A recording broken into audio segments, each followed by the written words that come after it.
Hello, I am back. Welcome back. Hello. Hello, welcome back. Hello. I am back as well. Hello back, I'm Suji. Luna, you better give Aspen a treat. Hello. Give them a treat. One of my viewers got a new puppy, and it's a border collie, and it's adorable, and I want it. That's adorable. Okay, session recap. So, last session, you guys were all traveling across Eprana, with a caravan of merchants whenever you guys were suddenly teleported to an unknown land. You discovered a mysterious glowing stone that seemed to grow brighter based on the direction you traveled. After getting to know your new companions in the snowy wastelands, spending a night near where you fell, you moved on to discover the small town of Tarnstead in a world known as Vekins. The town is full of water genasi who don't seem to recognize what you are. They explain to you that the winter weather came out of nowhere and they've been struggling to survive since. You help them by sharing rations and entertaining them for the night. While learning about them, you're told there may be a sorcerer who ventured out to find the source of the snow, and Ariel, the innkeeper, gave you the direction they left to. And that's what happened. That's what happened last time. Okay. You guys were tucked away inside of the inn with all of the commoners. And you guys all rested. Make sure you guys take a long rest. I don't think you guys took any damage or used anything, but just in case anyway. In D&D Beyond, go ahead and take a long rest. And yeah. What are you doing?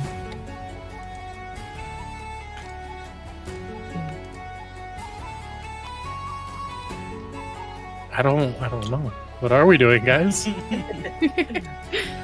I'm currently tuning my lute preparation for any festivals that might happen.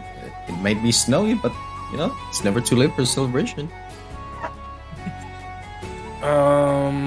Has the fire in the inn burned down while we were gone, or is it still blazing?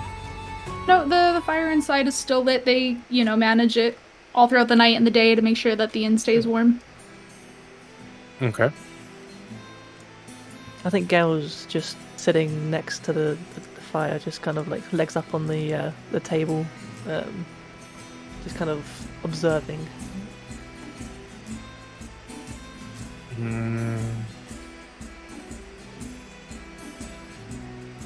Inside, it looks like most people are kind of just going about their morning. They're waking up. Like everybody in the town is in here right now who stayed. They're just, making breakfast. Some of them are going outside to start working, things like that. Welcome back, Luke. I want to go scavenge the forest alone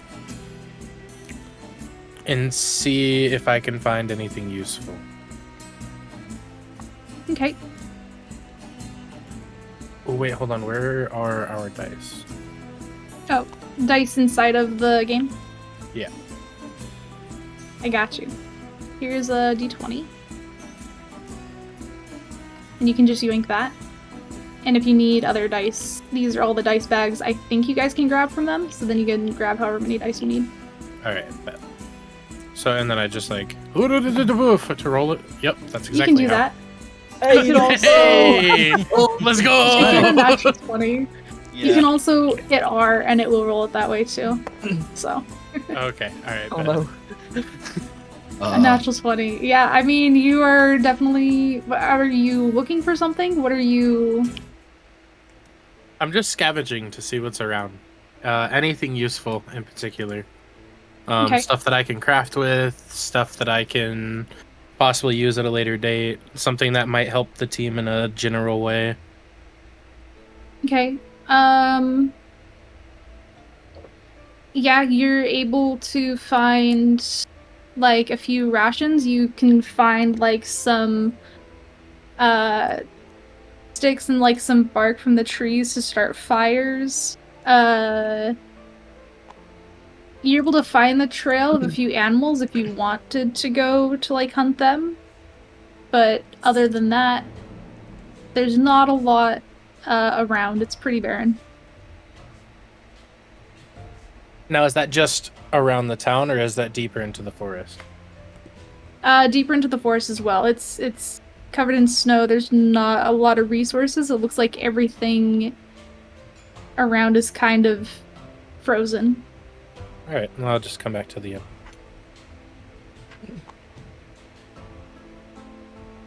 Okay. As Yumina enters, not Gale notices and gives a slight nod as Yumina enters back into the inn. Hello, Gale. Goodest of morns to you, Yumina. I hope that you slept well. Well, I don't sleep. I more meditate, but it was well, yes. That's splendid to hear. How was your little adventure? Was it fruitful? Not as I hoped it to be. Yeah, I might find some stuff later on, but it was just a few rations, and I did find a trail though. If we want meat later on. Oh, how curious! Did someone say adventure? An adventure. Adventure. What should we do now?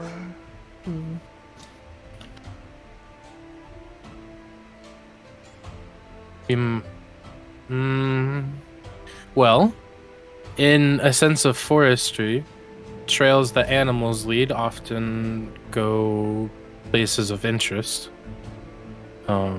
Water points, fields of food, open spaces. We might find something that way. Or we could go over the ocean and see what's that way. Which way did she say that the sorcerer went? I don't remember. Should we go ask again? I feel like we should.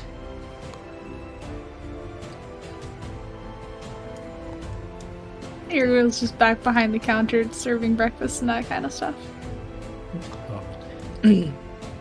Gale also gets up and follows the rest of the party.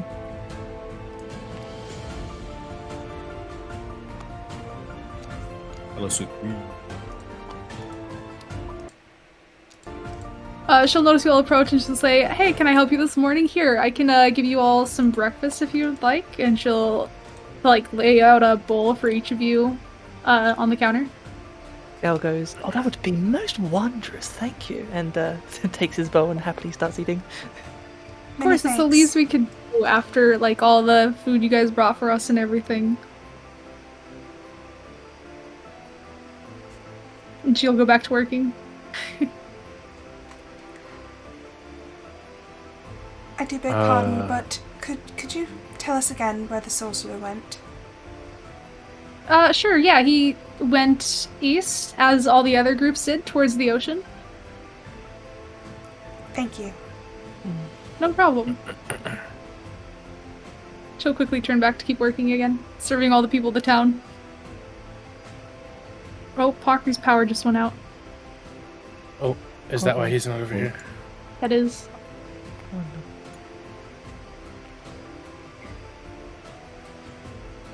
Do we wait for him?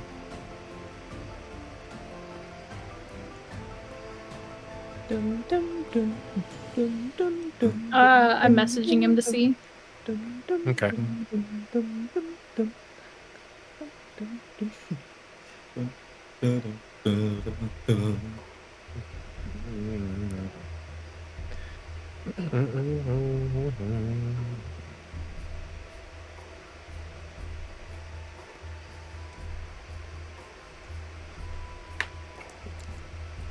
You know what? In classic rogue fashion, can I scavenge the town for anything that I'll find useful?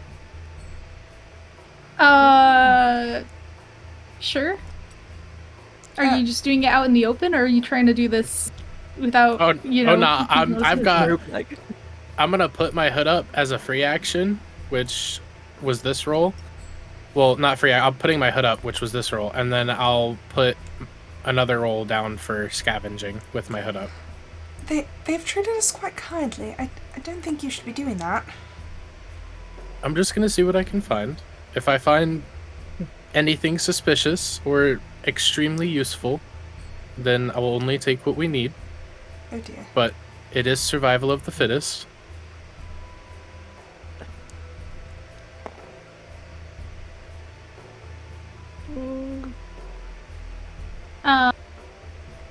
Sorry. You said you were going to scavenge it stealthily? I was reading messages. Pockery. Yeah, no. So I rolled a 19 to put my hood up. Okay.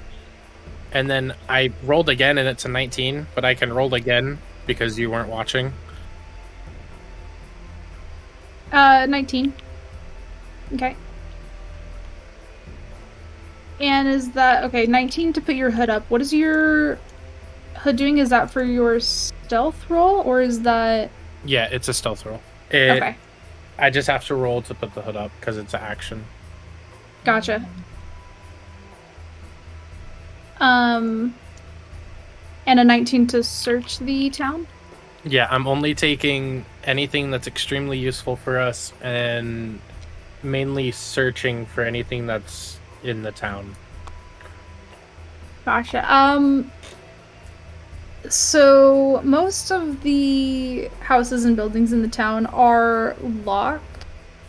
From what you can sort of find outside of the town, you find a few like pieces of leather that looks like you could craft something with them.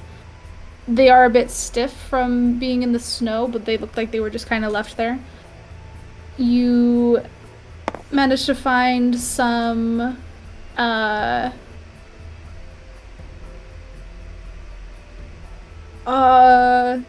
I'll say you can find like some extra cloth as well.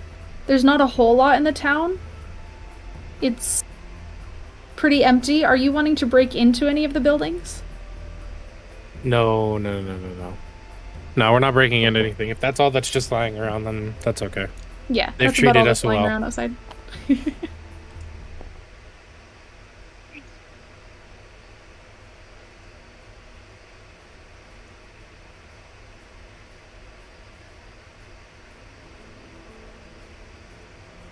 Yeah, this town is pretty empty. They don't have a lot of resources. They don't have a lot of anything right now.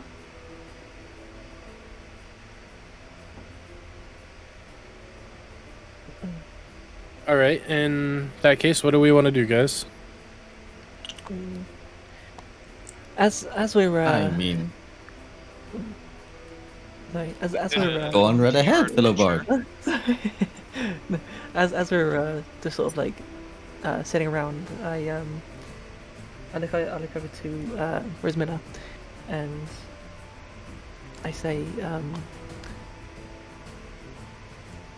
I must say, I can't help but notice your mannerisms are much different to the rest of our party. I haven't heard mannerisms of like that for a while. What do you mean? More sophisticated in a way. Oh, well, I did grow up in the city of Roveno. It's quite affluent.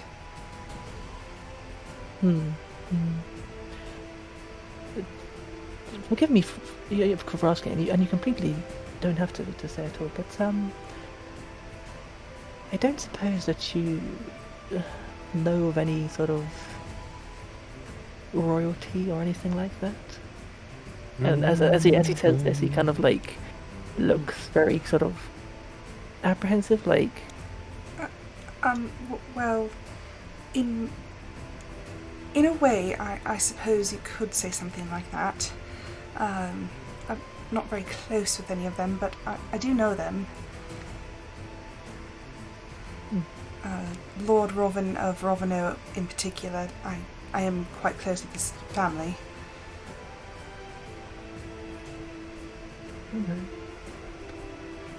I'm not too sure whether I would have heard that name before or not.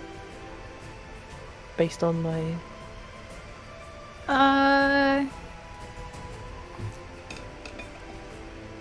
Based on where you were living in, you might have heard the name. I wouldn't say it'd be familiar to you. Okay. Okay, so yeah. Gale kind of nods and kind of stares into his bowl of freshly devoured food. And just kind of nods and yeah, just kind of goes silent for a little bit.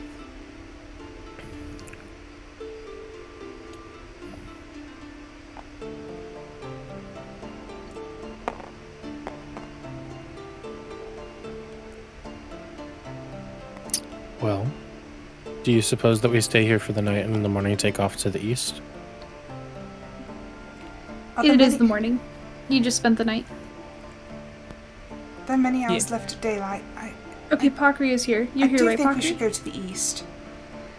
Hmm? The sorcerer was after something. Oh, Pakri's here. Yes. I was trying to buy time Hold for on. Pakri. I might need to change it to my headphones. You're all good. You're all good. I was trying to buy the time for Pakri to come back. Well, I'm on my phone. The power's still out. If I need to, this might be a lot for my computer, but if I need to stream on Discord for you as well, Oh, I tabletop, got can do you. that. I You got That that? will Thank take you. too much of my data. Okay, that's fair. Okay. Since I there's no Wi-Fi, I'm on my data. That's fair. All right. Yeah. No, that's completely fair. We can move your piece. We're in the town. Do you want us to send a screenshot of the board if it changes when it changes?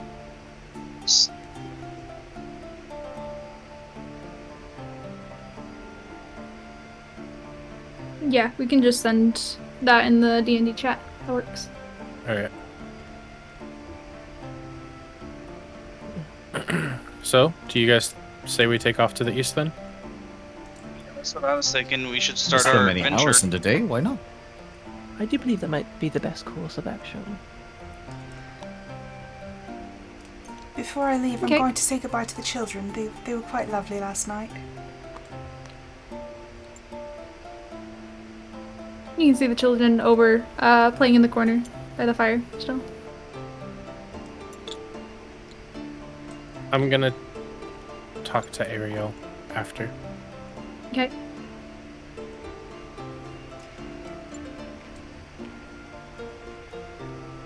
The children notice you walking over, Rose, and get really excited, and they run up to your legs and they say, "Do you have any more candy?" I do, little ones. Here you go. A few more pieces for you each. I hope you Thank enjoy you so it. much. This is the best food we've had in ages. Remember, children, be good for your parents. And be safe. We will. We'll stay warm. We stay by the fire.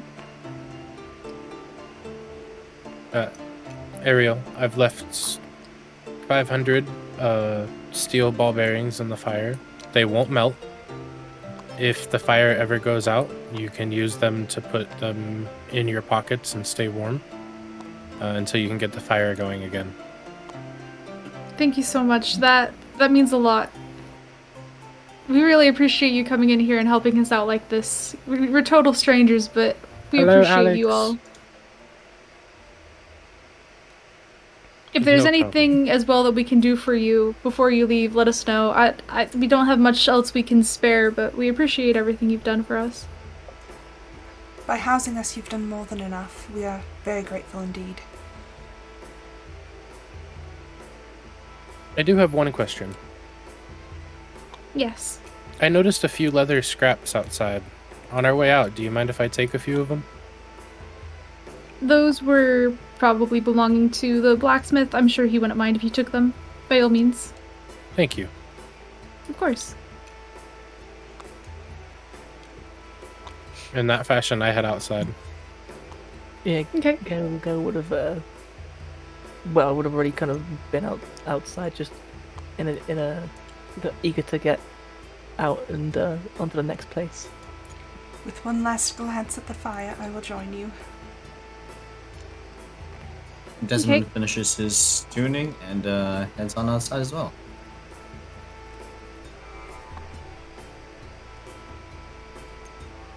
Awesome. So you guys all with meal and everything, you guys head out to start heading east. And with the sunrise and everything, it's pretty easy to tell which direction to go, though it is quite cloudy overhead. It is still snowing constantly. But you guys start heading east. Does anybody want to make a perception check as you guys are walking? A girl can make one indeed. Sure.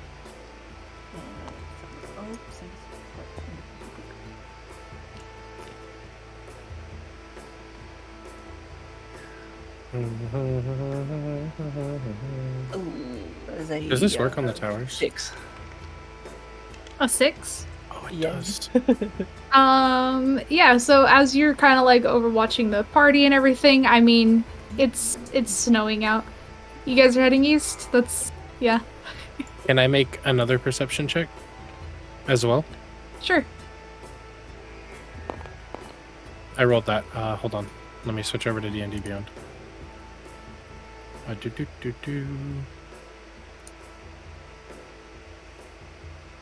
18. 18.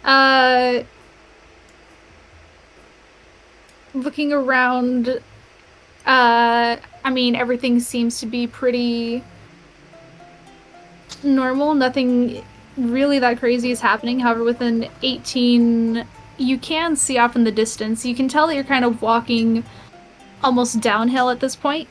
And you can see very far off still, a ways away, is the ocean. And it does look odd. Not how you would assume it to look. But from this distance, you can't quite tell what's off about it. Okay. And your guys' walking is going to take most of the day. You guys are heading down towards the ocean. It is around the evening whenever you guys finally do reach the shore. It's getting much colder out now.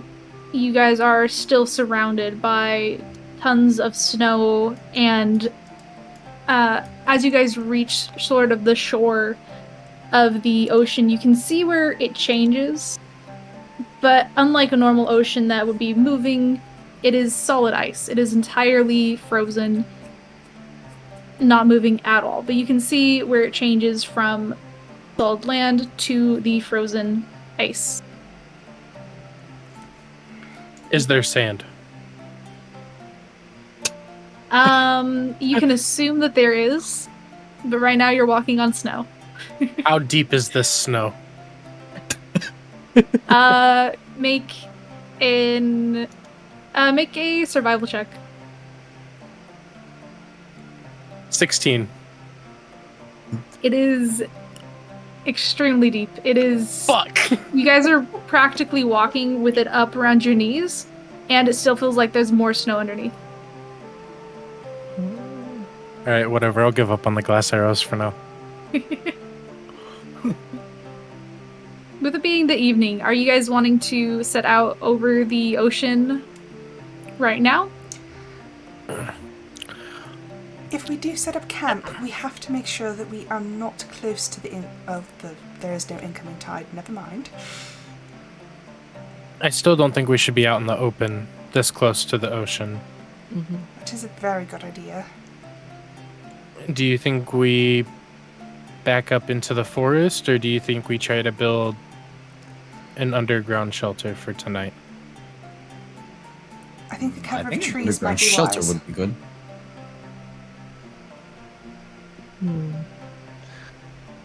Gail, what do you think? I personally propose that we move maybe into the cover of the trees. Just for that added, maybe little bit of protection. Lockery, what do you think? I believe the going into the trees is wise as well. Right? That settles it. Alright, so we go into the trees. I mean, looking around, the trees are a bit thinner closer to the shore, so you guys go a little bit deeper in, not too far from it, and find a nice spot to make camp.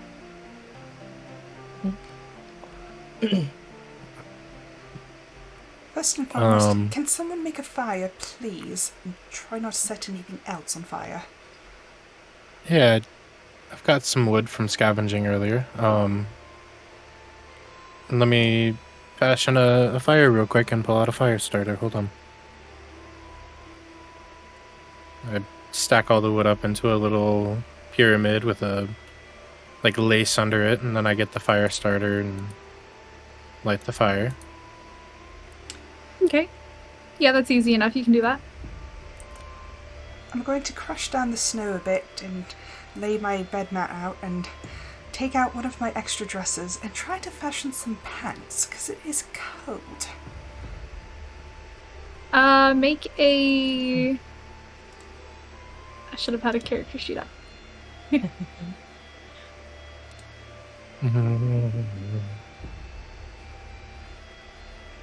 What would that be? I think I did a D20 adding your intelligence, was it, modifier for sewing something? Yeah, we'll do that. So should I just roll an intelligence check? Yeah, intelligence check.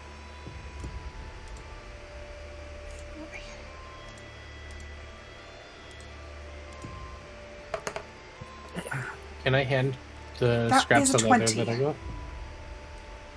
15? 20. 20. Yeah. Hey, You're Rosemila. Go ahead. Yes? No, go ahead, sorry. I was just gonna say you're great at sewing. You can easily make pants, yeah. Thank the gods. I found these leather strips in the town. Do you think you can patch up anything with them? I should be able to. Thank you. As this conversation's happening, I'm assuming the fire has been started. Gale kind of sits next to the fire and starts rubbing his legs that are just covered in wool wrappings, and attempts to Gail, I warm didn't his legs up a little bit. I didn't realise. Would you like me to fashion you something as well? Oh no! Don't worry. I've endured much. Please, I much insist. worse than this. I mean, I want to take away from what you're making for yourself. It cannot do the sure you have party enough? any good for you to have frozen toes. Now, Gail, I would just like to say one of your toes is a little purple. I do believe that you should get some sort of footwear going on, but So they're not meant to look like that? Oh my goodness, you're right. Oh dear. Yes, please let me make you some shoes. And possibly some leg wrappings as well. That'll be most. You know, it seems quite serious if his toes are purple. Let's have you make a Constitution saving throw to see you're just losing how one of your cold you toes, are. bud. Sick. That's a 12. Please A put them near the 12. fire.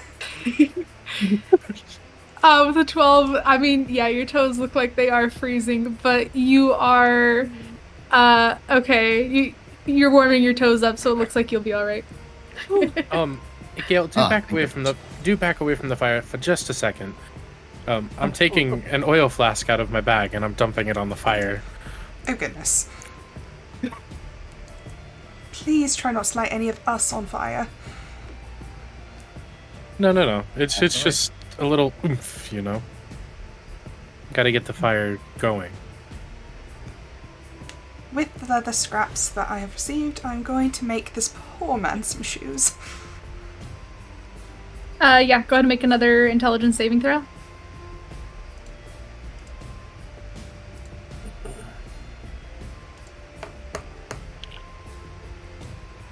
$23. 23, yeah, you can easily make it. It's just a pair of leather shoes. But they will help to keep you warm.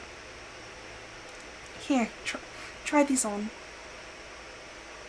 Gale tries not to seem too desperate to be in need of the shoes, but takes them anyway, more hastily than he would like to admit, and puts them on his feet and kind of just like sinks a little bit, just from the comfort that he's felt from these shoes, even though they're not much. They're still amazing, but Why did you not compared say to what he had anything, before, it's leaps and bounds better. And Gale, why did you not say anything? Ah, I'm going to take one of the extra blankets and wrap it around his feet. it's serious. No, you don't have to do this. It's Gale! fine. Gale, you could lose one of your toes. No, let me do this. Gal gives a defeated sigh and tries not to kind of show any kind of emotion as Rosemiller is helping him, but deep down is very very emotional and don't worry about it. Yeah. You know, as a fellow bard, we really need to keep our toes warm. Otherwise, we can't really play well. I've heard that the I'm sorry, can we unpack that? Do you play your instruments with your toes? it helps with the Desmond. Sometimes. you know? They dance, and when they're performing. So it in a roundabout way, it makes Desmond sense. Okay. Exactly. When we have to use our toes to pirouette. I'm gonna go meditate. All right, do not stray too far. I won't. I dig down into the snow, into a little makeshift shelter. Just go out of the wind and start meditating with my stone tablet. I'm going to sit next to Gale Well, just good, to my make sure he friend. stays next to the fire. Are you all right, Gale? Are you warm now? Oh yeah, this is amazing. This is perfect. Thank you so much. I normally just kind of grin and bear it a little bit, but it's good to be able to ask for help sometimes. I take out one of my Yes. pieces of infamous candy and I hand it over to him directly into his palm because I remembered last time I threw it, I dropped it onto the snow. I hand it to him. Please, do not feel like you cannot ask for help. We are in this together. We only Aw. have each other after all. Gale like wipes his like, oh, there's a little bit of I think a bit of snow got in my eye. And he takes the sweet and pops it in his mouth. And Oh dear, the tears are freezing. what tears? What are you talking about? Now, gentlemen, we should probably try to sleep, those of us who can. It feels like it's going to be a long day tomorrow. That is correct. This may not keep us warm, but might warm our souls over. Let me play a little bit of a tune just to test out my newly tuned lute, I dare say that is properly in order right now.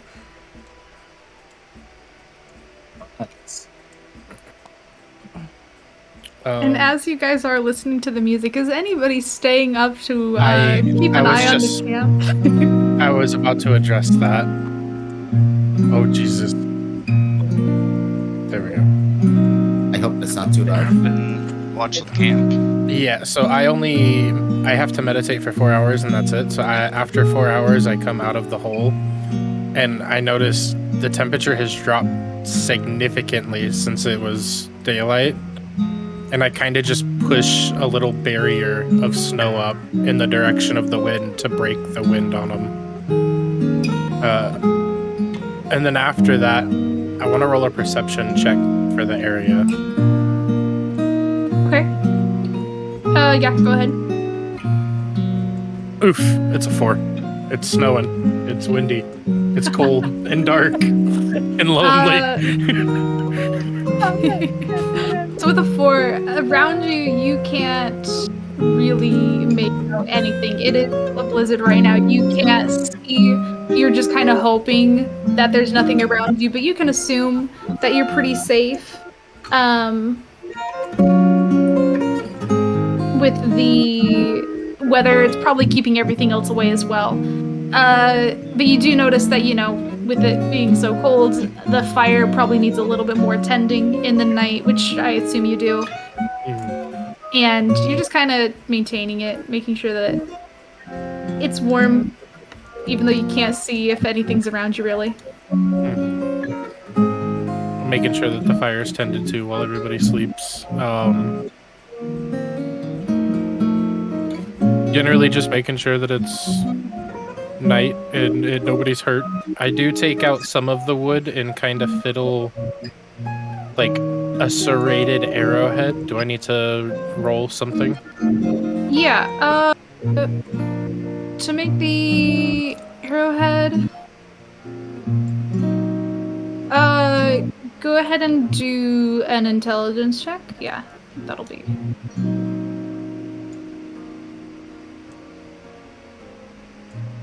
15. 15. Are you making a specific type of arrowhead or just regular? I just think like a broadhead with nicks in the side of it so it lodges itself in whatever I hit. Okay. 16. Yeah, you could definitely make that. Okay.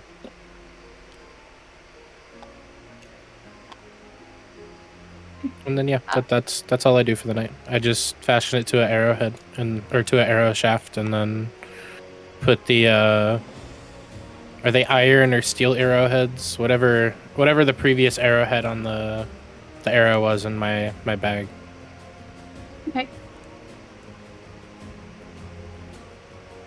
They probably, I don't know what you would have on you. Iron or steel, yeah. That's Like fine. iron? Either one. Iron, steel. They're both technically the same. Yeah. Iron or steel, that's fine. Okay. Not the fancy glass ones. I didn't have to homebrew those at least. Listen, I'm getting those eventually. Good luck. You need sand for those. But anyway. So you guys all sleep throughout the night. I know that you guys just took a long rest. No, you guys don't need anything or anything like that for it.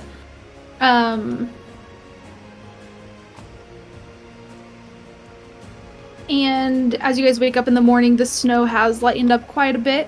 It's still snowing, of course. The snow looks like it's gone a little bit taller, but, you can still walk through it, and the ocean is, still over there. I'm very, very unsure of leaving my bedroll because it is warm, but I stand up and I ask, "Gentlemen, would you please turn around so I can put on my pants?"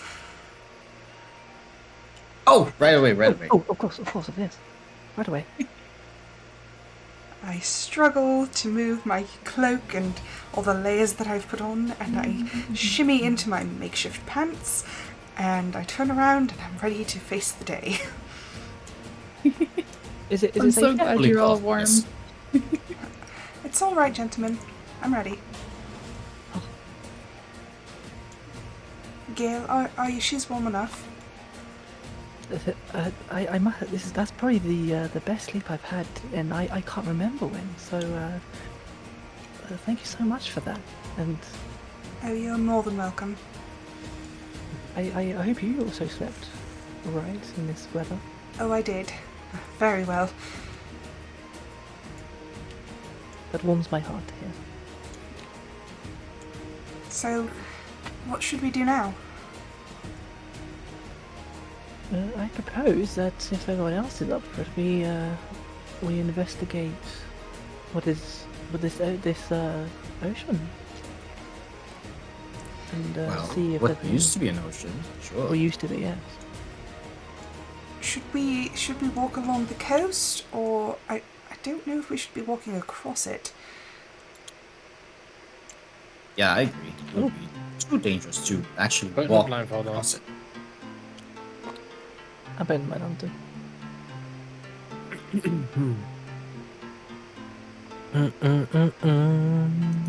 I cannot see. Oh no, the world. It's changed. So you guys are going to walk across the ocean? Is that, Yeah, Is that I that think that's our safe? only Well- choice. Before we do, I think Gale is going to just lightly, just put his So- foot on just to test the stability of the frozen. So, can I walk a couple 100 feet out and roll an investigation check on the ice just to yes, make we'll sure have, it's safe? We'll have Gale first. Was going to try to step can on it, and then follow. we can have you walk across it. Okay. So sorry, Gale, why don't you I guess make a I strength can- check if you're trying to like kind of push down on it.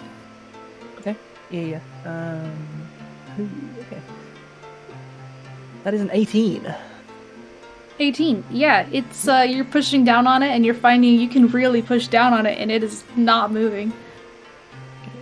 And seeing that then you know you can go ahead and start walking out onto it. I'll be back. And Desmond, I'm I think gonna walk a couple 100 feet out just to check it, and then I'll be back. For some reason, Gale still seems somewhat apprehensive to start walking across the ice. Gale, are you totally alright? fair. Yeah. If I can follow on behind. If you would like to start heading. I don't think we should be splitting up. I'll Well, stay behind with I'll you. be there. Are you Oh. sure? Yeah. I'll stay close behind, but no, it's fine. Trust me.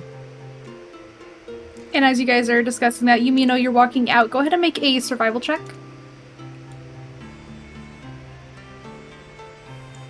A 9.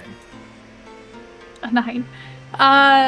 So you're walking out, and the ice itself is very solid. It's totally fine. It is a lot more slick than you were prepared for it to be, and you do sort of end up falling a few times as you're walking out the 100 feet. But you manage to catch your footing, and you do continue out all the way out. Go ahead and make an investigation check if you'd like, now that you're at 100 feet.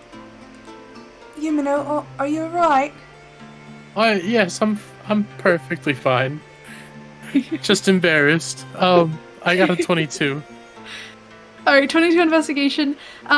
You can see, like, through the ice a bit, even though it's a bit murky, a bit cloudy, that everything down, like, this isn't like a top layer of ice being frozen. This is like the entire ocean looks to be frozen. You can't see any sort of liquid even beneath you. This is solid ice. Okay. Guys, as I like yell, I yell as loud as I can for them to come out that it's safe. Mm-hmm. Oh, God. What? You could need cause this? saving? As Gale starts to walk across the ice, he takes a lot lighter steps than he would normally need to, but he's just kind of like being extra cautious, just to be safe.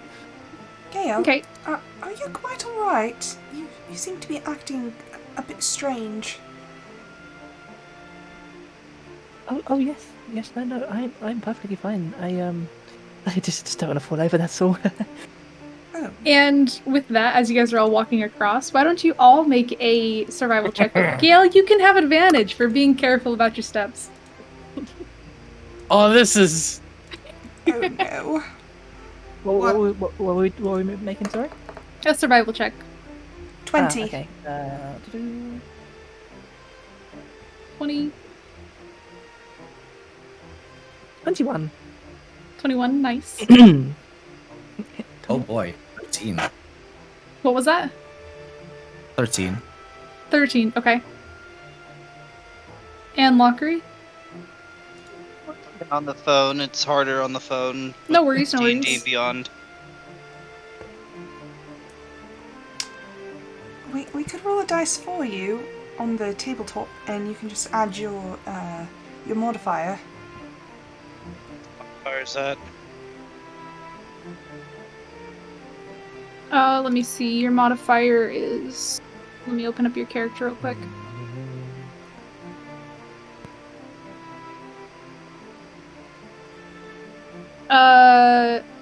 You have a +0 to survival. It's a 10, then. A 10, okay. Surprisingly, only Yumino was the one that managed to fall. Oh, this And is you guys sad. all make it across the ice. Up to Yumino to continue on. Yumino, You know it's what? all in the toes. I I don't think want to mine hear didn't, it. mine didn't freeze off. I don't want to hear it.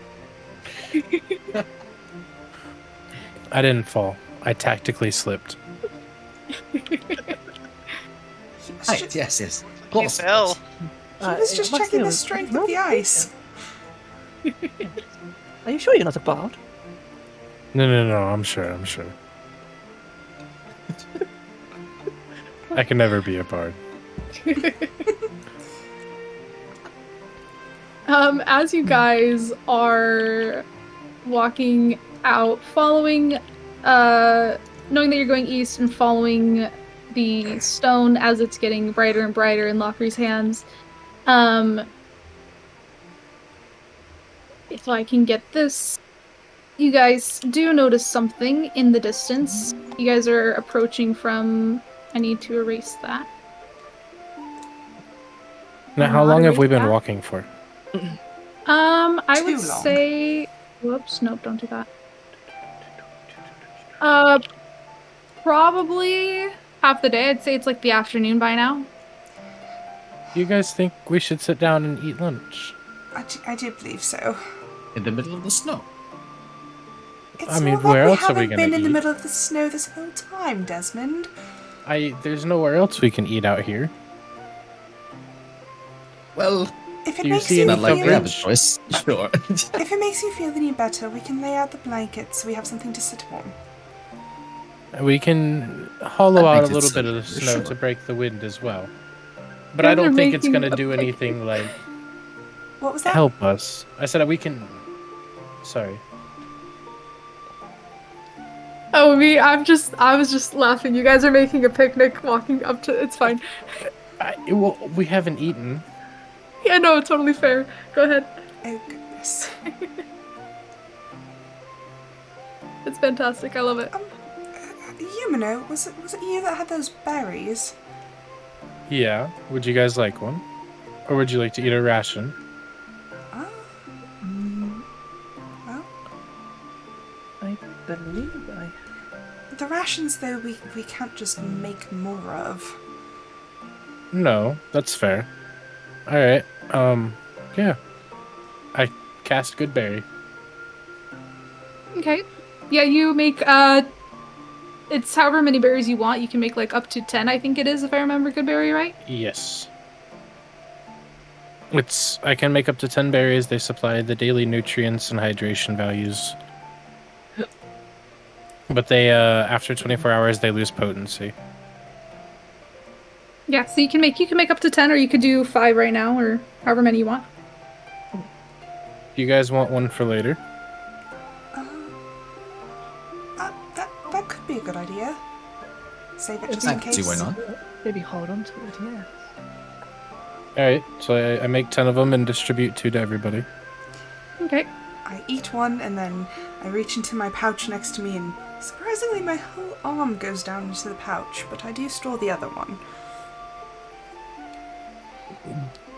You mean I noticed that and I question her on it. Why does your arm go all the way in your pouch there, Rosemila? What you got going on there? It's a bag of holding. It was a gift. Okay. What else you got in the bag of holding? Just my bedroll, some more candy, the ropes we found at the carriage earlier on. Does it have a limit?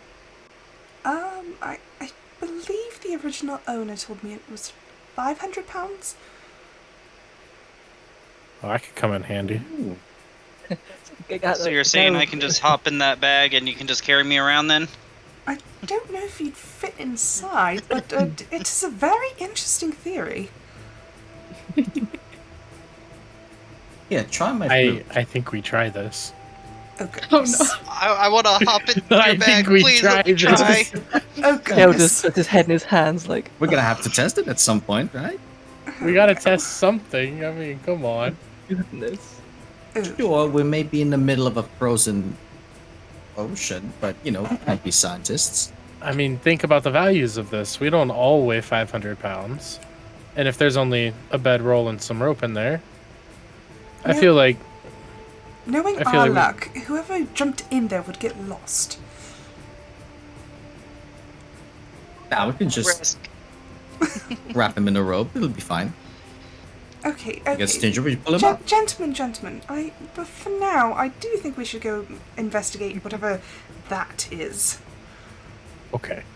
Ah, that's fine. We're just messing around, of course. So you're not going to tie someone to a rope and jump into a bag of holding? Soon. Soon. Yet. Yeah, soon. Fantastic. Okay. Just not now. As so they're you- walking, Although, if somebody's injured, that would be quite interesting. I say we Later. try it Later. I am strong on No. trying. I'll jump in myself. Alright, Jumping alright. in. I reach down into the bag and I grab a rope. You better secure this, probably to your ankle. Oh goodness. I tie it around both of my ankles very firmly. Do I need to... What do I Make roll? a survival check.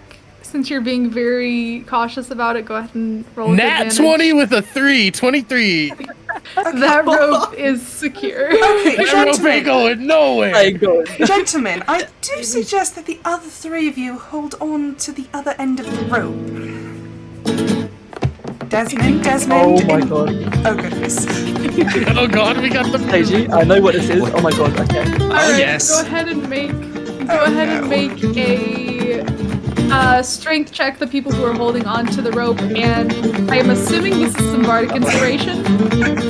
Yes, it is. Fantastic. It doesn't Is seem it a like Desmond D8 is bardic going to be holding inspiration? it. What'd you say? I believe it Who's is a holding the D8. rope? I'm assuming it's going to be probably Gale and Locke, Yeah. because Desmond Yeah. is Okay, giving us inspiration. how about we set the bag on the ground?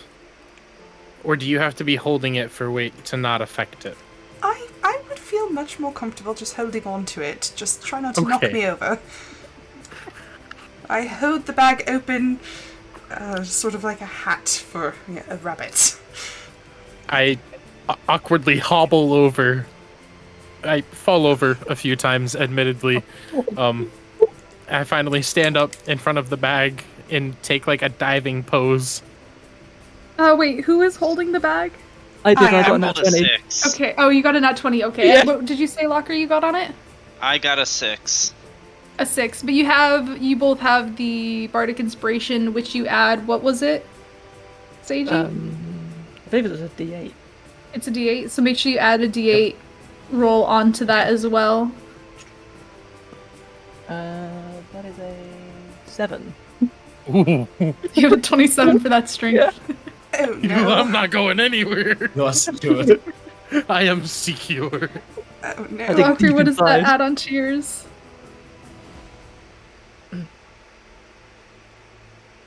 So the D8 one look like? The Like a diamond. yeah. So,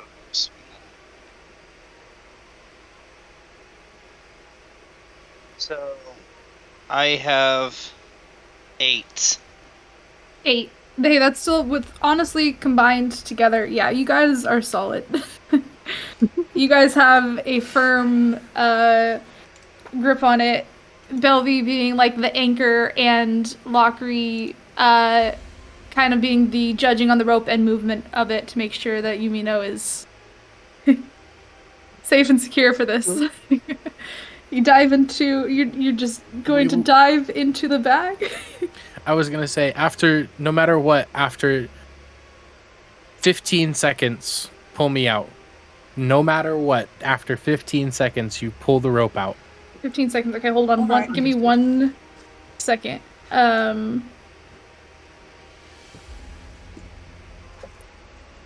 I just need to check one thing on the bag of holding. Oh no. I don't think this is a very well thought out plan. We're gonna try it. Yumino, We'll see if it. you get lost in there, I swear I'm turning this thing upside down and dumping you out. I have a cement brick Okay. with a rope on my ankles. I am perfectly fine. I am not going anywhere. I repeat, Don't if you you get have lost, I'm me? turning it upside down and dumping you out. I will be fine 15 with that. seconds at least, yes? 15 seconds. No more, no less. Okay. You have to tell us what it looks like down there.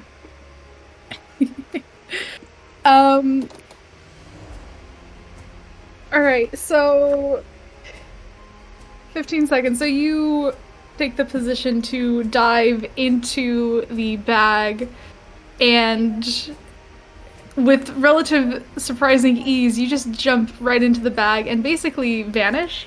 You guys can still see the connection with the rope inside, but otherwise the bag is just... It doesn't seem any heavier, Rosmila. It just seems like the exact same. Yumino, can you hear us? And inside of the bag, how do I explain this?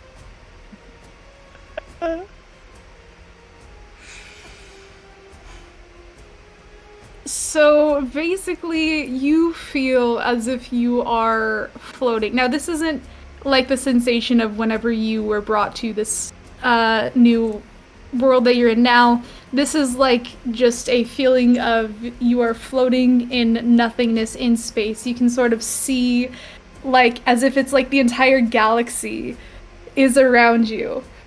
And you're just unable to move or anything. You are able to breathe, but you're just stuck in a floating emptiness. Like, I can see, though? I can see stuff? Yeah, you can see it. Basically, if you imagine yourself being put into space, that is what's happening. Is there any air in the bag? Like, I can breathe perfectly fine, I can see, I can hear, and everything? Right now, yeah. 14, 15. Okay, gentlemen, pull him out. And Gale begins to start putting on the rope. yeah, with extreme ease, you guys are able to pull Yumino back out of the bag, and you land, with a thump down onto the ground. You have to okay? try that! You have to try that! No, that is the easiest my way of goodness. transport. Are you seriously What did you suggesting see? that I carry all of you? Guys, you don't understand. There is everything but nothing at the same time. You are literally in a galaxy. Rosemary, I don't suppose you Oh. you kept any Goodness. mushrooms in that bag. No, Gail, No? you don't believe me? You don't believe me? You want to jump in the bag? Jump in the Okay, bag, bud. no. I think Okay, this will okay, okay. suffice. I walk up to Gale and I shove the bag on top of his head. But you're shoving the bag over Gale's head? Just so he can take a peek. He doesn't need to go all the way in. Categorized. Are you... Okay, real quick, make a,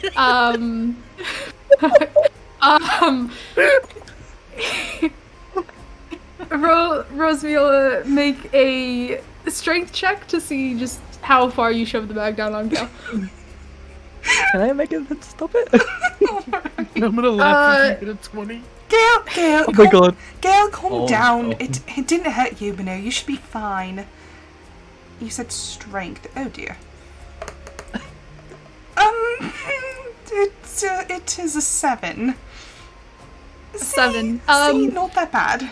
So, and Gail, go ahead and roll to resist it if you are wanting to resist it. Just do a strength check as well. Okay. Gail, it's fine.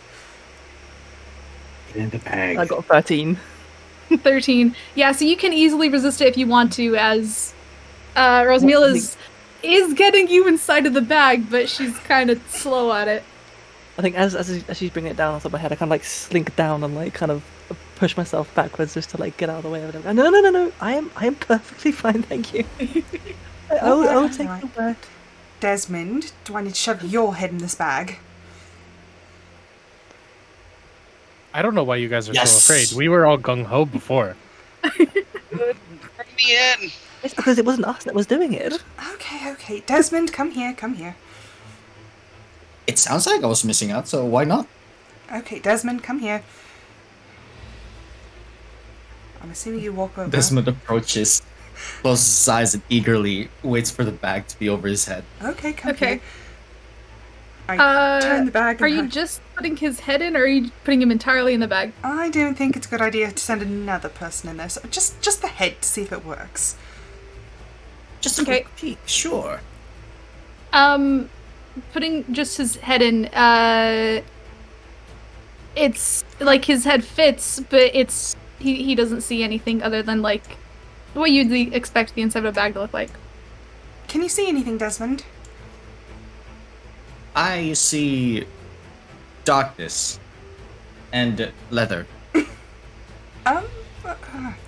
It would seem you have to be completely inside of the bag. Gail, I'm so sorry for that trial.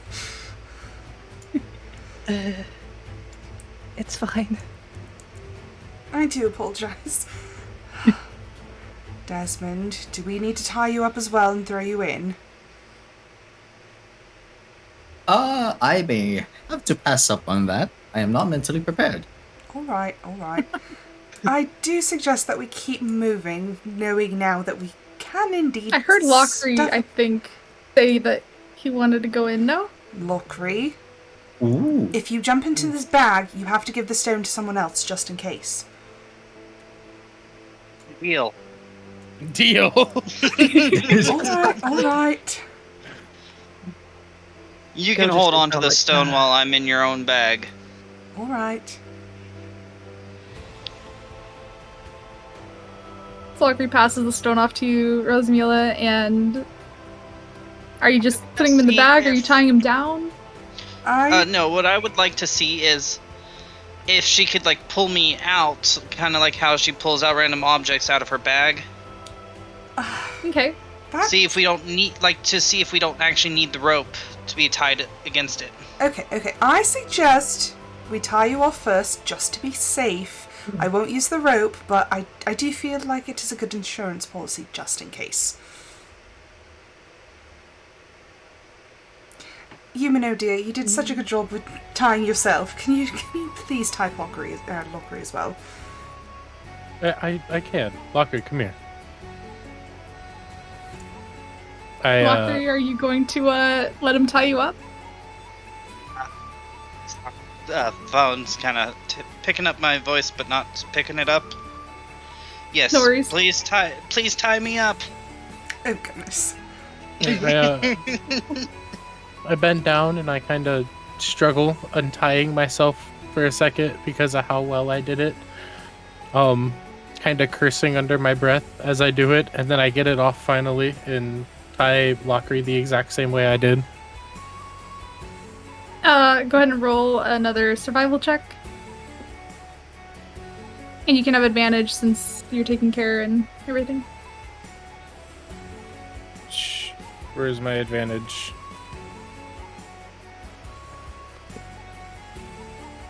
I can't find my advantage. Advantage, you just roll the dice twice and take the higher number. Sorry, I had to cough. 22. 22, yeah, that rope is secure. That rope is good. Alright, Lockery. I hold the bag open again. Do please be careful. I do think we should let Lockery have a little bit longer in there, though, just to please his heart. I will say you don't need to hold your breath. Fine. 20 seconds for him, no more, no less. Okay. Remember, I'm don't pull the against them, though. rope. Try to bring me out yourself. I promise, I promise. Okay, in I'll the be on bag. standby just- Go! And who's holding the rope? I am. Yeah, and Gail will also be like on standby Yeah. in case it needs to be used. Okay. Since we're putting him in a little longer, I help. But since I'm holding my loot with two of my hands, I use my toes. Oh no. Make a Yes. performance check. All of us? No, everybody else, go ahead and make a strength check. Oh, I got a 2. 24. Oh no! All in the 15. toes. What was that, Gail? I got a 15. 15. 15, a 2. Okay. Oh no. And go ahead and, I'm sorry, make a strength check as well, Desmond, to see how well you're holding onto the rope. That's your performance is... Desmond, where are your shoes?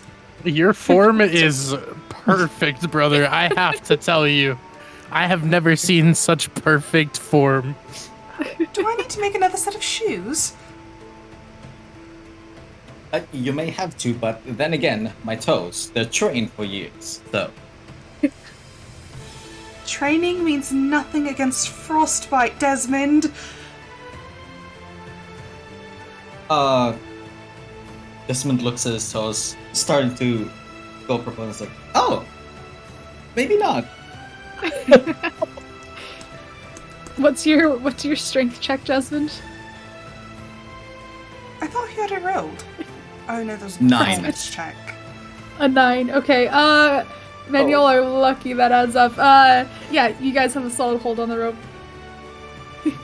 The performance helps make you guys just that much more committed in your stance. Lockery, you are able to jump into the bag, and the same thing happens whenever you're inside. You're looking around. You're in this state as if you're in like space. You're just floating around you. It just looks like space, stars, like a beautiful sight. You're able to breathe just fine.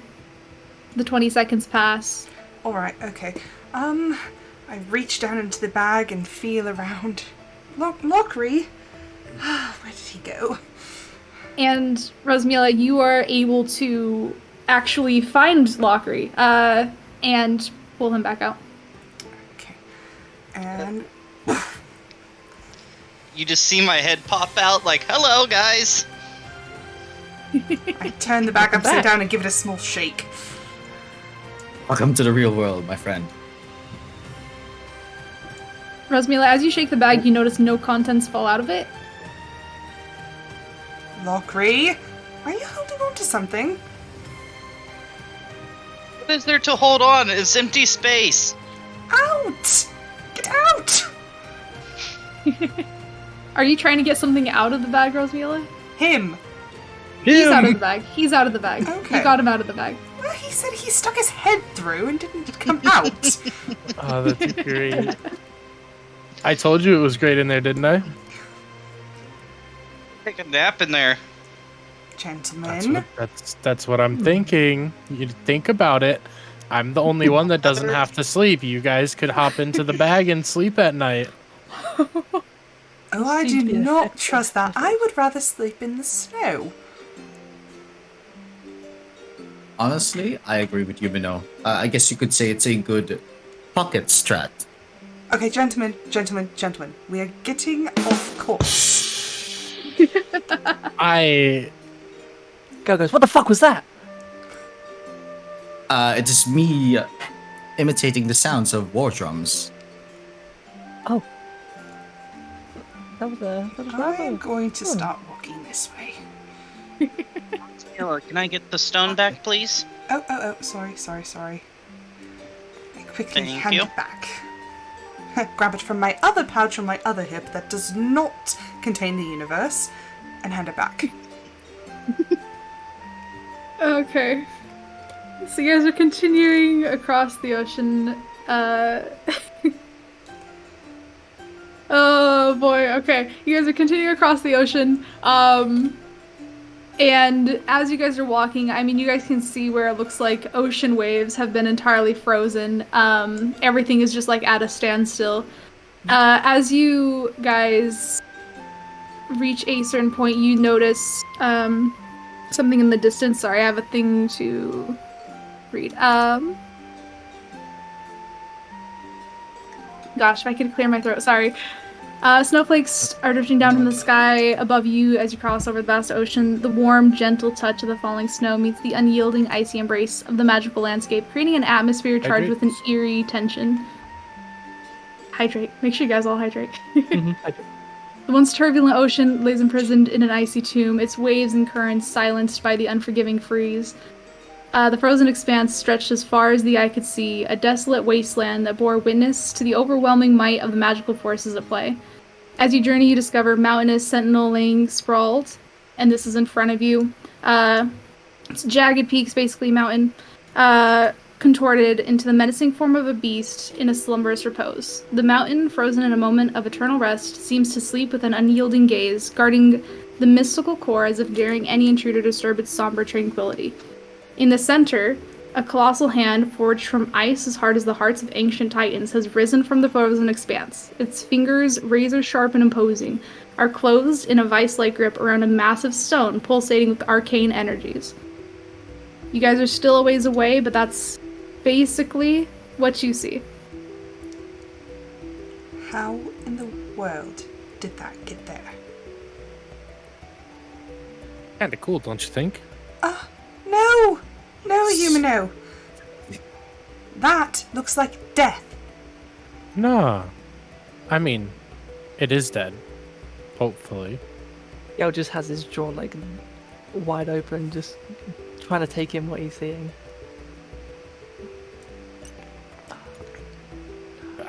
I mean, it's kind of in our way. We can't really go around it. Gale, did you have arrows? Should you try firing an arrow at it? As you guys are discussing, Lockery, you notice the stone in your hand is somewhat pulsing. Much brighter. It's much brighter than before, although it is now pulsing in your hand. Lockery, does that feel hotter or any different than it has? It feels the same. It looks very bright and it's pulsating. Okay. You guys don't happen to think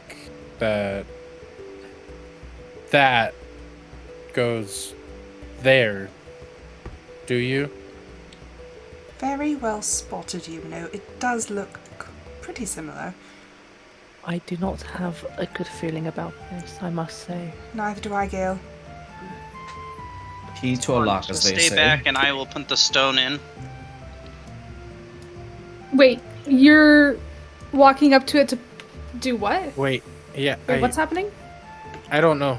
We haven't decided that the stone goes anywhere yet. Lockery, stay back with us. I was saying, if you guys wanted, I could go up there and see what the stone would do.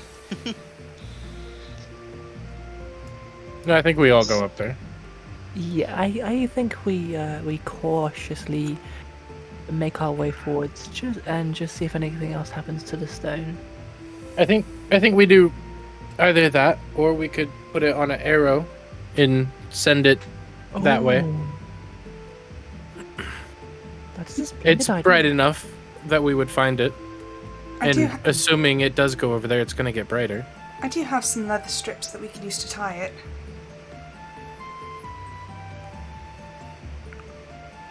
Okay, you guys want to tie the stone to an arrow? I believe it would be best. Mm-hmm. Who wants to tie the stone to it? I will. Make the person who's good at tying knots on everybody's ankles do it. Oh, Yumino. Yumino, would you like to do the honors? I certainly would. I Okay. go up and I hand him the leather strips and then proceed back. All right, go ahead and make a survival check to see how well you tie this stone to the arrow. It's a 23. Oh shit! It's not going anywhere. Yeah, that's great. Go ahead and make an attack roll just to see how accurate you are in sending it to the thing. Gale's gonna be this, next to Rosemary Rosar as this happens.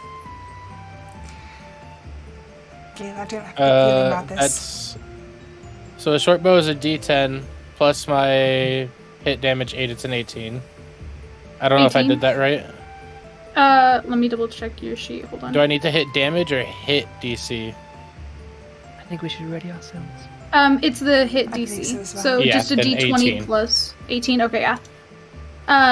Yeah, okay, that's a very accurate shot. You fire the arrow at like surprisingly being able to even adjust the arrow to the weight of the stone and send it towards the rock. It lands and sort of bounces off of the stone in the middle and just kind of falls down to the ground. You can see it still attached to the arrow there. Does it do anything? Is it brighter? Is it pulsing faster? It's pulsing faster. It's very bright. That's, yeah, all it's doing. Well, nothing happened. Do we go get it? I don't know how well this will work out.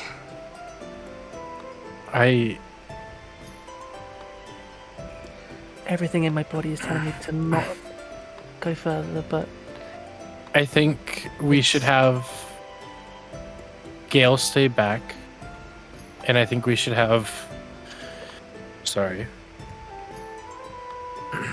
I think we should have Gale stay back, and I think we should have Desmond and Lockery come with me to the statue I am with and retrieve the stone. Okay. Are you guys okay with that? Sure. yes, Good. just please be careful. Yes, please. If we see anything over there, it's not too far away that you can't see us. We'll wave you guys over. Alright. That sounds good to me. Okay, so you guys all begin to approach. And you said Yumino, Desmond, and Lockery, right? Yeah. I assume you guys are staying relatively close together. You two are staying back, right? Yes. Yeah, Yeah. but just back far enough that we can still see them. And I'm going to move you guys up into the blue area. Like, I'm assuming that's about where you guys were at. So you guys do approach. Once you reach right here, is Yumino leading? Is this kind of the order that you guys are looking at? Essentially, I would assume. Okay. So, as you're approaching, everything seems pretty still. Getting closer, would you all like to, the people approaching, would you like to make a perception check? Out of nerves, I cautiously reach out and hold on to the end of Gale's cloak, just to have something to hold on to. Gale looks back and gives as reassuring as he can smile.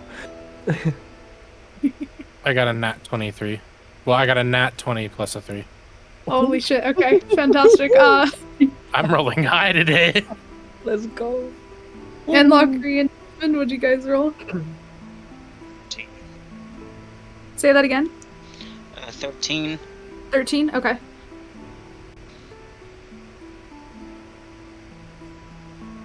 And Desmond? Sorry, what did I need to roll again? A perception check.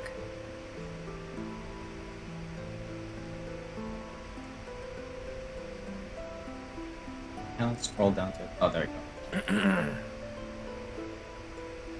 go. 12. 12, okay. So Lockery and Desmond, as you guys are approaching,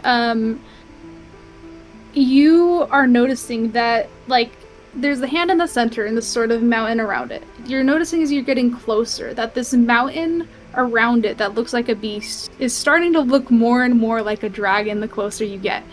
23. Fucking hell. You know, you notice that as well, but you also start to notice that there seems to be some shapes over the ice that are covered in snow. And as you're like wondering what are these like kind of lumps in the ground, one of them you notice looks a bit like the shape of a person.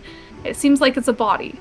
But you can't tell since it is buried underneath of the snow. And you also notice, as you're getting closer, that there appears to be some writing at the base of the hand, though it's too difficult to make out from this distance. But as you are getting close enough to start to read it,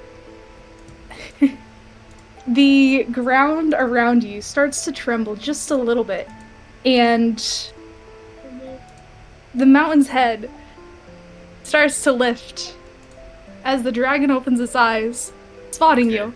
Go ahead and roll for initiative. Oh god. And let me just get this bad boy out here again real quick. Oh, God. And lift him up to size. Fantastic.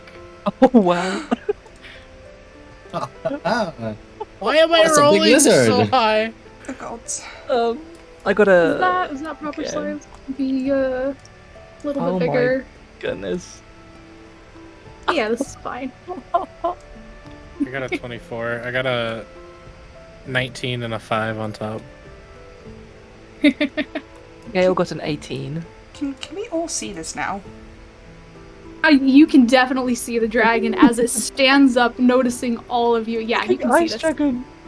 For initiative, if you guys will move your characters over here on the side to your guys' initiative bar, I will do my best to try to keep track of it. Let me start up this encounter.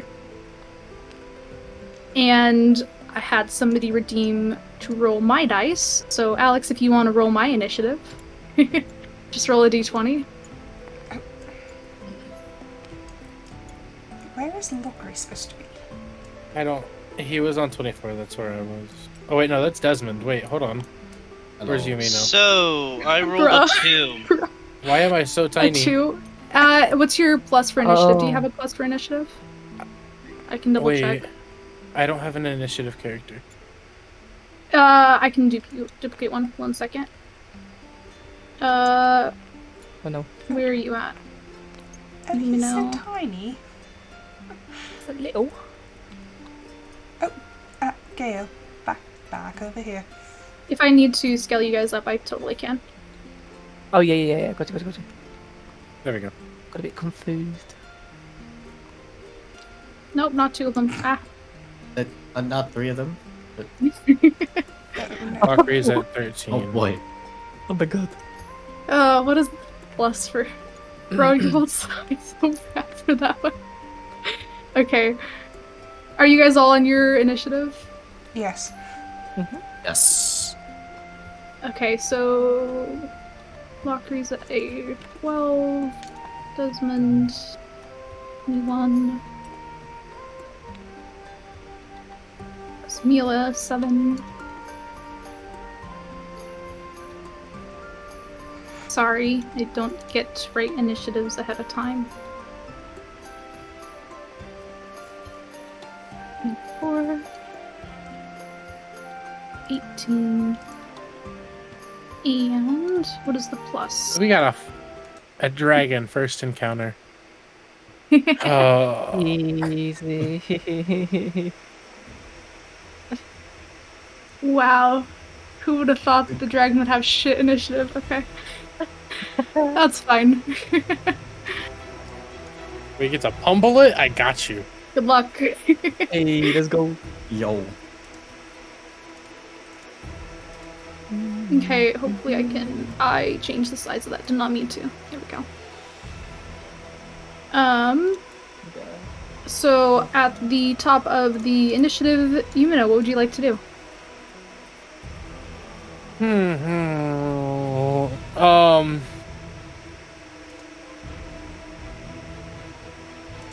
So like obviously we're in combat, right?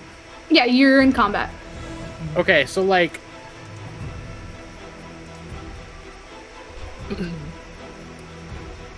dragons speak, right? They speak a language. What do they speak? Make a history check. See if you remember. Oh my god, hold on. My other monitor is having a seizure. One moment. No, you're good. You're good. You said make a what? So good. History check. 20. 17 plus 3, not nat. They speak Common and Draconic. They speak Common and Draconic. Yes. Yeah. I think that's what all dragons speak. Oops. Hold on, I'm looking at what I speak. I forgot what I spoke.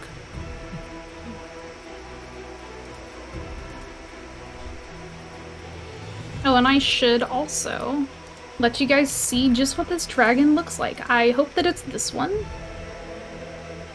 Nope, it's not that one. It's this one, right? Yeah, here's the beautiful dragon. There he is. I'll just put him over there. And for my stream to see. There you guys go. Wow, so pretty. Oh dear. So pretty. Oh, I get killed by it. Oh my As god. he goes so What a tag. I love Sheila. this dragon. Oh wow. That's Okay, well if they speak Common, we obviously speak Common.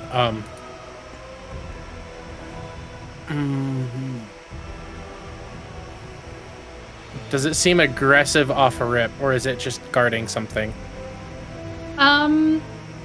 Make an insight check.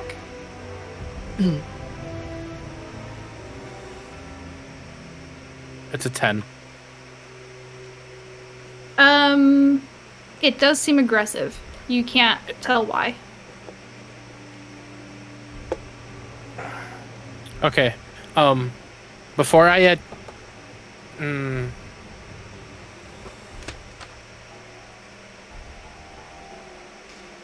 I'm still in my cloak, so I'm still hidden. Does it notice me?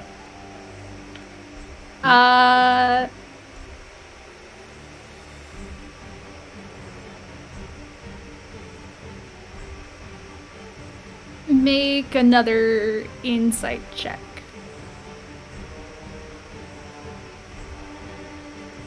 $16. Yeah, you can assume that it seems to notice you. You're not I'm quite sure if it's looking at you or the people behind you, but it's definitely looking in your direction. Alright, then I'm gonna ask it if it understands me as my first action. I'll sacrifice a attack roll for it. Okay. So you just call out to it in common? Yeah, I can't speak Draconic. If it And what'd you understands say? Common. I just ask... Fuck, what do I ask? You have a thing where I can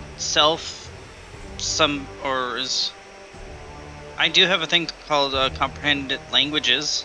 Oh yeah, that's perfect. Okay, so I ask it why it awoke and if we are angering it, I guess. Okay. So that was your action, why it awoke, and if you're angering, hold on. I mean, yeah, okay. So you will get, if it responds to you, it will respond on its turn.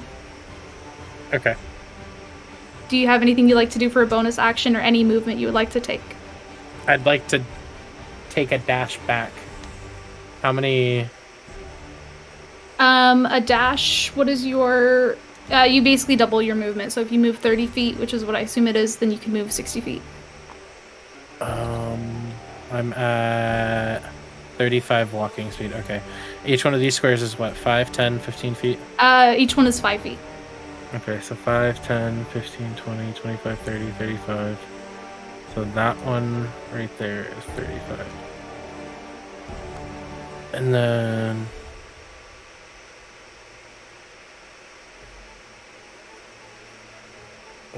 I can't dash all the way back. We'll dash to here. Okay. And is that your turn? That's my turn. All right, Desmond.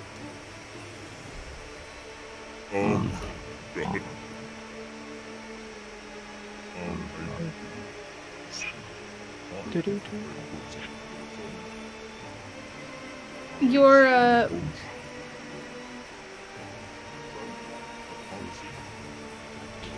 I can't hear Seiji. what are you saying, Hold on. Seiji? Hold on, you gotta speak louder, Seiji. What the fuck? Some sort of demon? What's this? I speak Draconic. Okay, you speak Draconic. What are you gonna say to the dragon? Hello there, mighty ice dragon. I hope I'm not intruding your domain. We come in peace, and seek you to understand that. Perhaps offer some companionship if you're willing. It seems like you might be feeling a bit agitated, and we'd love to help with it if we can.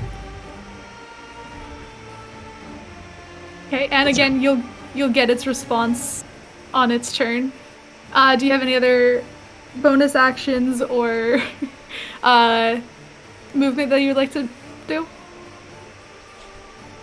I stand firm on my ground, and since I spoke Draconic, I pose in a very imposing manner to the dragon, just so it doesn't, attack. Okay. I love the Draconic voice, that's fantastic. And that's your turn?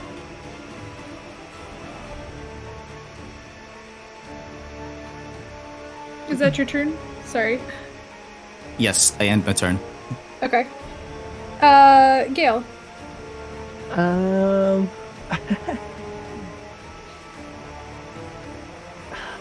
think upon seeing the dragon rise, I think Gale's gonna be kind of like shocked in place for just a brief moment. But I think for the time being, he sees obviously Yumino head back towards where they are. So I think Gale's is gonna walk up to Yumino, or Okay. well, head up towards Yumino, and kind of like just not do anything just yet, just until they get an idea of what the best sort of plan is. But he's just gonna move up to Yumino. Do you want to like prepare an action? Like you can hold like an attack if you want to, or something like that. Yeah, I'm gonna hold an attack. Okay. And can you specify what the attack is that you're holding? Will just be. Before you can do that, I'm going to call out to Gale. Gale, do not antagonize it.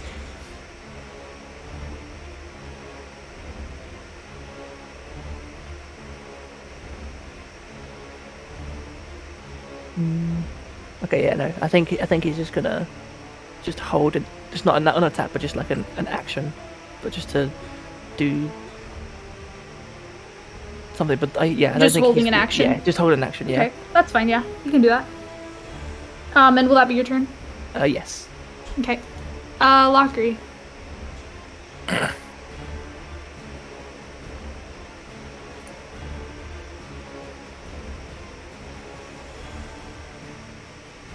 Dragon D's nuts. Got him.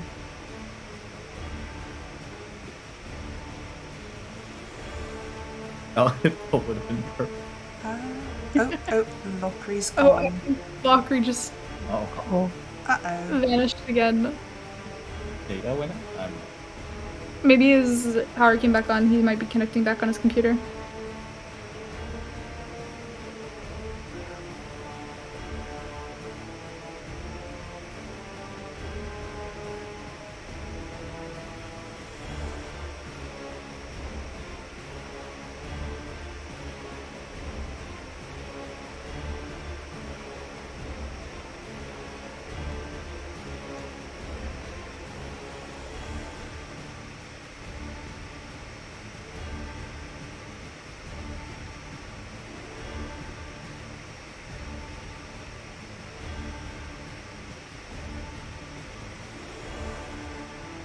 Don't know what happened to Lockery.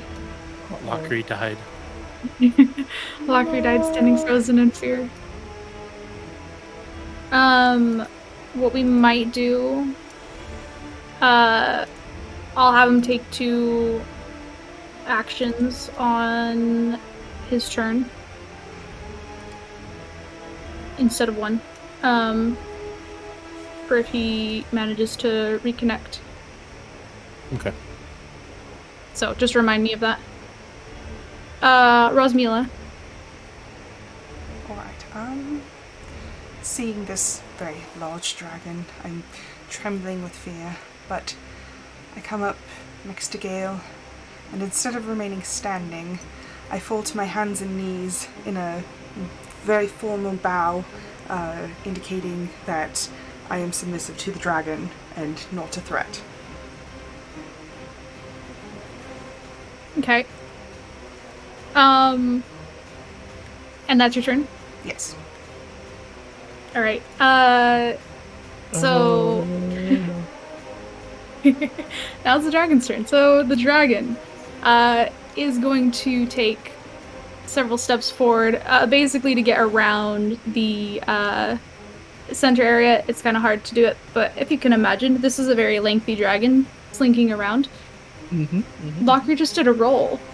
He's still alive somewhere, sorry. Distraction. And it is going to stop looking down at Desmond, who stayed up this close. Desmond, it's going to lower its head down to you. You can see this close that this dragon is not entirely a dragon. It looks like it is entirely made out of ice. And instead of a voice, instead of a response, the dragon, like its body sort of bristles and grows outward a bit as a deep rumble comes from within it, right in front of you. And it raises its claw and attacks you. Oh, jeez. Desmond! What's your AC, Desmond? Oh wait, I need my person to roll, that's right.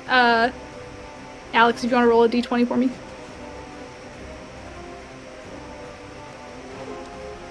I'm in danger.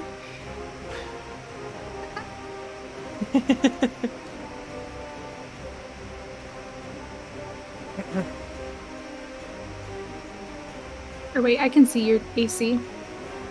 Oh, 14. Oh, Oh, lovely. No. I don't know if Alex is there to roll another d20 for me, but if not, I'll go with the roll that I got. Oh no. That's good enough. So yeah, it's going to raise its hand up and swipe down at you. And you slide immediately backwards and to the side, crashing into Lockery, I'm gonna say. Swiping this way, crashing into Lockery. And it throws you back quite a ways. You both fall prone. And you take 16 slashing damage from its attack. That's... Now hooked up to. Oh, no. boy.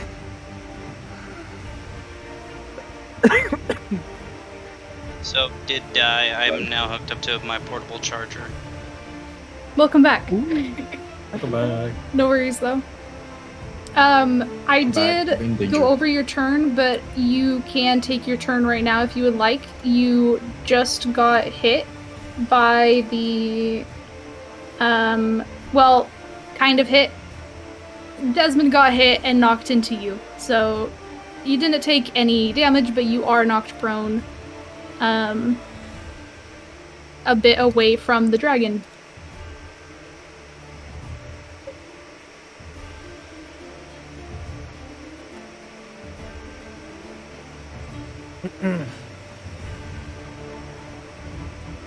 So, Lockery, what would you like to do? I have a, I can do a protection from good and evil on someone. Let me remind myself what that spell is.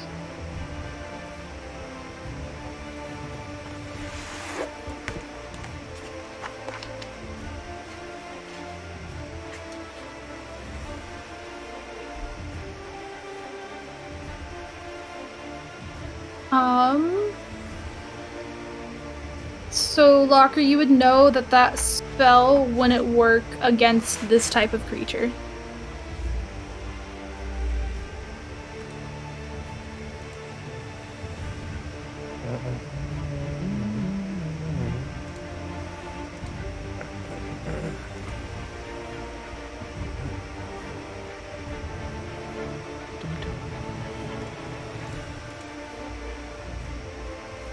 Do you have another attack that you'd like to make? That one probably won't have any effect. Let's do crossbow. So that would be what, a strength check? Crossbow, so you're gonna roll a d20 and add your hit DC, which is +5. Okay.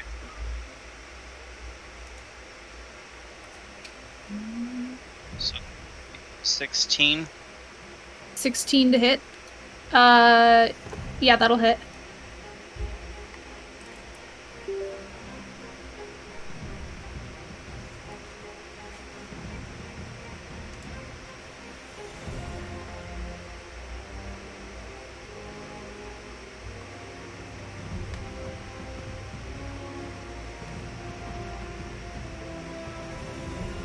Go ahead and roll your damage. So that's 2d8 plus 2. Or sorry, 1d8 plus 2. What was that? 4. 4? Okay. 4 damage.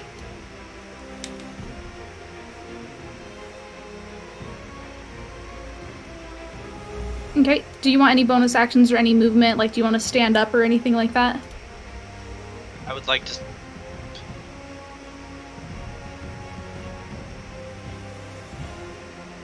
You would like to what? To stand up. Okay.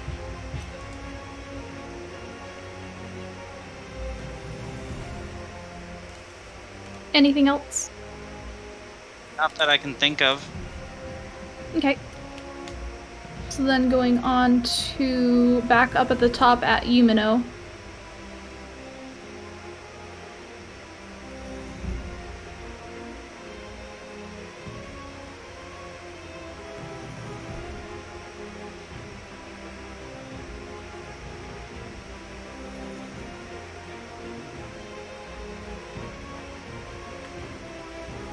What do I do here? What do I do here? Crafting or like wrapping something around an arrow is an action, right? Correct. If you'd like to do it at as a bonus action, I would allow it, but you will have to take disadvantage on wrapping No, it. that's fine. I don't need to do that. What's the ice dragon's base speed? Make an investigation check.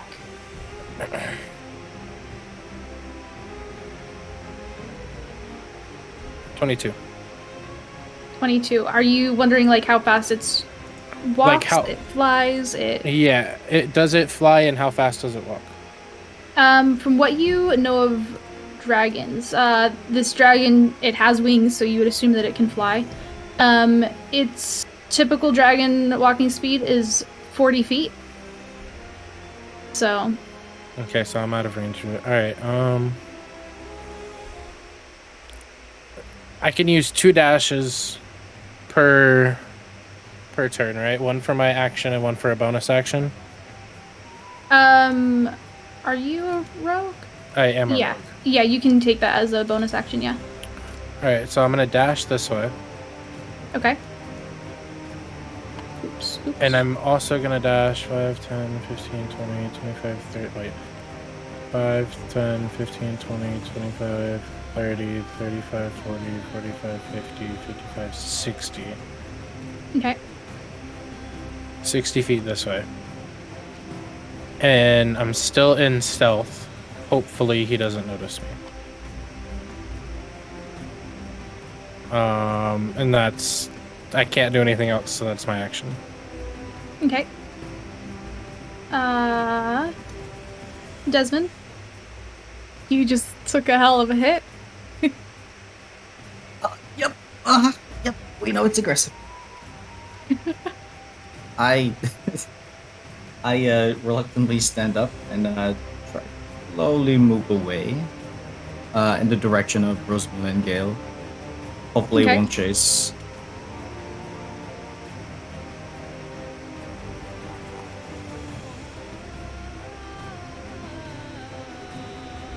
Do you have any other actions or bonus actions you want to take for your turn? Wait. Can I heal myself? Wait. I don't remember if I have a spell.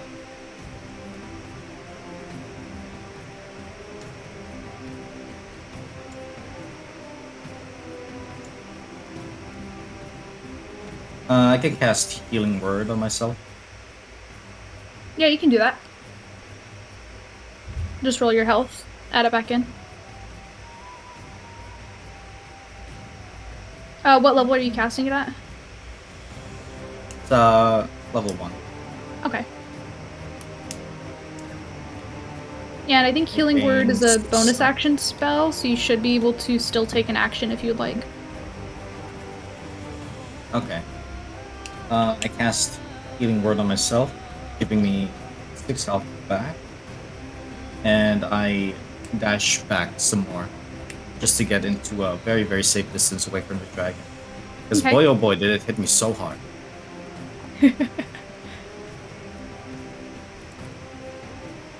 And is that your turn? That is my turn, yes. Alright, Gale? Oh, did I?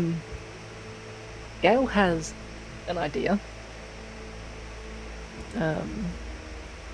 He's going to look to his other compatriots and just say, just trust me on this. I'm going to attempt something, and he's going to walk forward just a little bit more, and he's going to attempt to intimidate the ice dragon.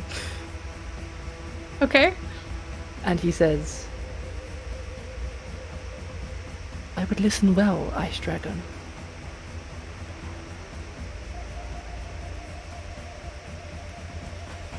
Do not attack us, or me and my compatriots here will happily return you to what this frozen sea used to be. And that's gonna be him. attempting to Roll an intimidate. intimidation. Okay. That is a 20. 20. Nice. With a 20 with the intimidation,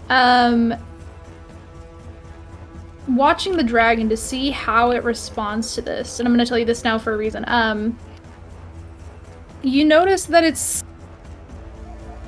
though you've said it with confidence and like anything else, it seems like it would have phased it. It doesn't even seem like its words, the words were registered to the dragon. Not like it was ignoring you or anything like that. It seems like just entirely unfazed.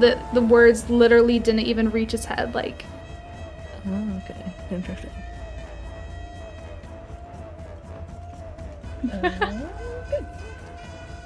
The goddamn familiar. Goddamn. I'm sorry, so someone in my chat just said that you need to say, if you attack us, you're cringe to the dragon, and I just... Shadow cringe. Right.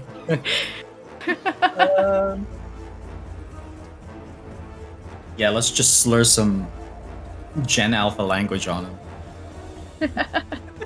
Not cool, on God, for real. Would you like to do anything else for your turn?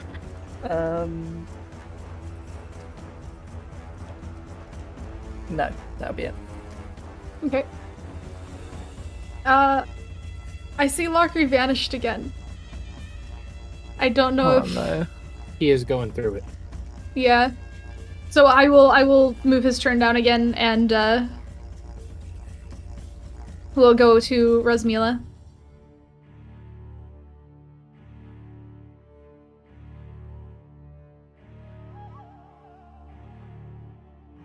If Rosmila's here?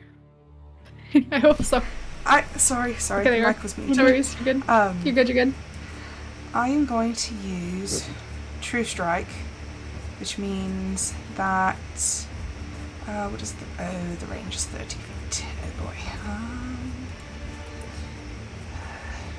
5, 10, 15, 20, 30. Okay, I move up.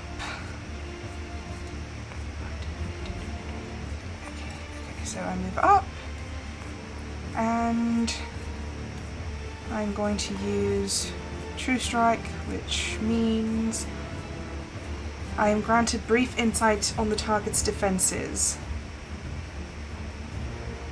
On my next turn, I gain advantage on my first attack roll against the target, provided that this spell hasn't ended. So, yes, I'm going to cast True Strike on it.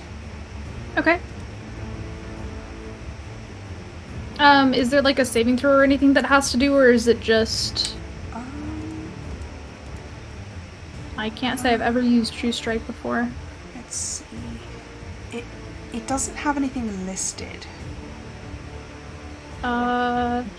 It's one action, range is 30 feet, component S, so it's verbal, concentration up to 1 round. Okay.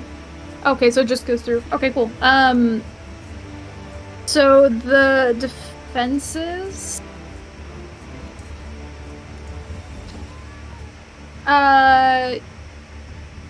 Yeah, so from what you can gather from this spell, obviously, cold doesn't look like it's gonna do much to it.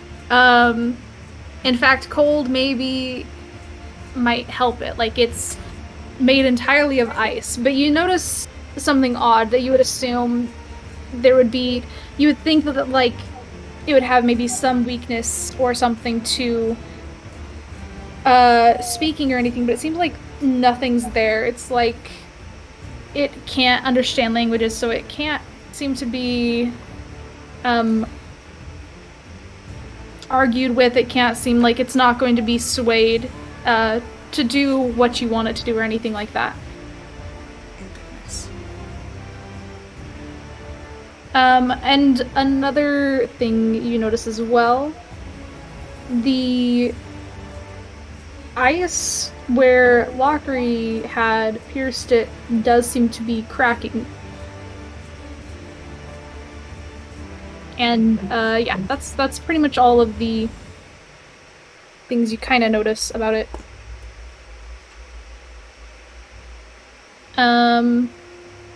Anything else on your turn? I don't think I have any bonus actions, so no. No? Okay.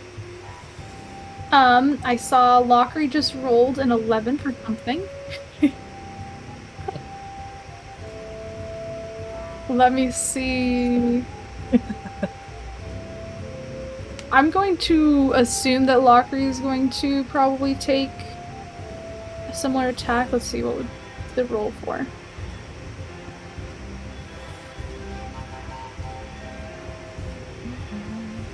Or did that not go through? I mean, we can wait. I'll see if if Locker gets back, I'll have him take 2 actions. Otherwise, I'll just have him. I'll do a custom attack with the crossbow, and I'll just run that. But for now, it's the dragon's turn. And yay, the dragon's turn. The dragon, looking around at each of you, is going to settle its eyes on something that really looks curious over there. Oh god. Funny, and it is going to approach, and though not entirely facing you, it is going to swing its tail around and snap it at you. What is your AC? I think that hits 18. anyway. Yeah, it swings its tail at you and sends you back a good, like 15 feet. And you take... Whew. Wait, that was the wrong one. Let me reroll that. Okay. You take 9 damage as the tail, impacts with you.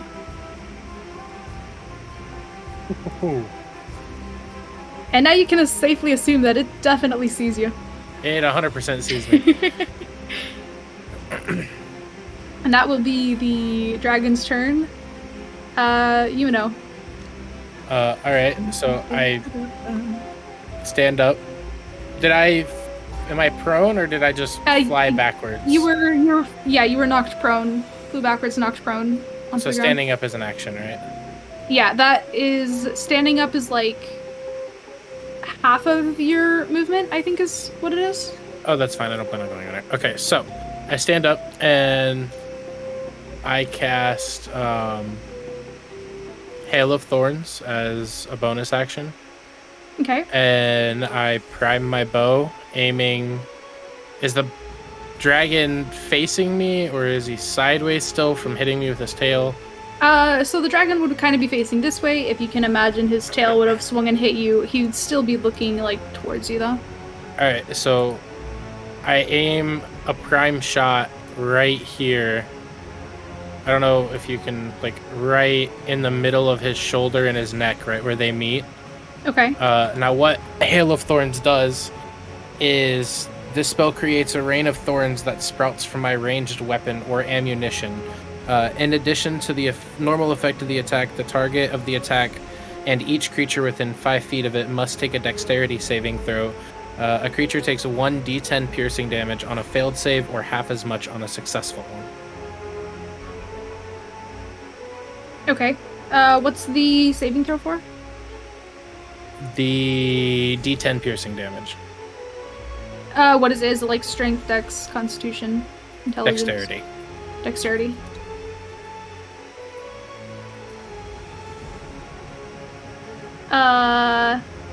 Mocker just rolled again. It got a 17. Okay, so you take 5 of the damage if I hit. I roll damage or do I roll hit DC? You roll damage. A spell you shouldn't need to roll to hit. Well, the spell affects my bow, my ammo. I have to shoot the weapon. So it affects it affects the arrow that I'm shooting, and upon impact... Okay, so it's... Oh. Gotcha. Which one's the spell again? Hail of Thorns. It's a first level conjuration spell for rangers.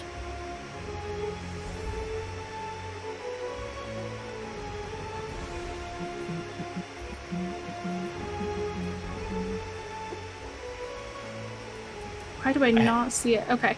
I believe you, I just can't find it. Okay. Here, hold on. I'll send it to you real quick. Okay. To the D&D chat. I swear I've used this before, too.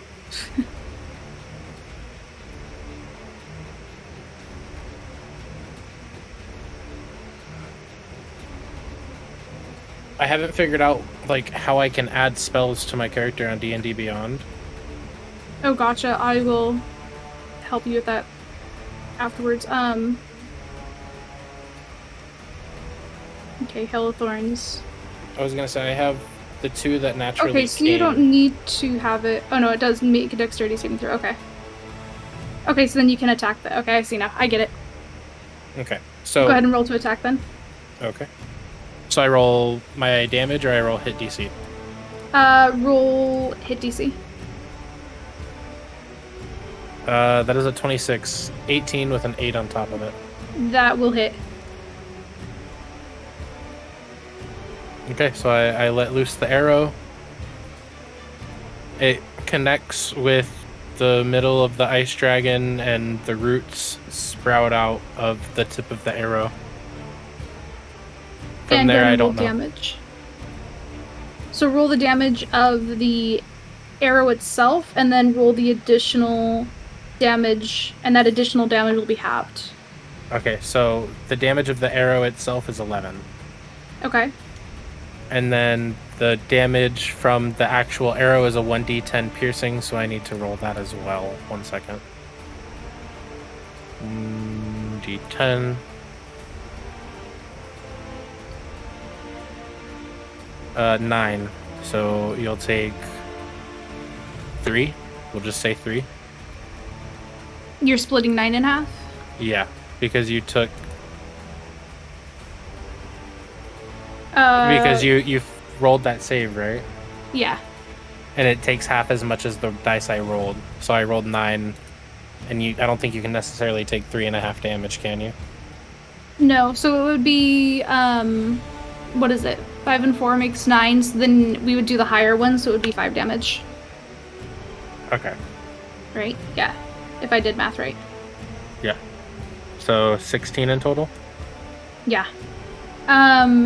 As you shot the arrow towards it, landing it inside of it, you notice as well from where like Lockery's arrow had hit, it looked like it had cracked. What yours did definitely opened it up. A chunk of the ice from the dragon falls off onto the ground, though it is still standing, looking unfazed, unhurt.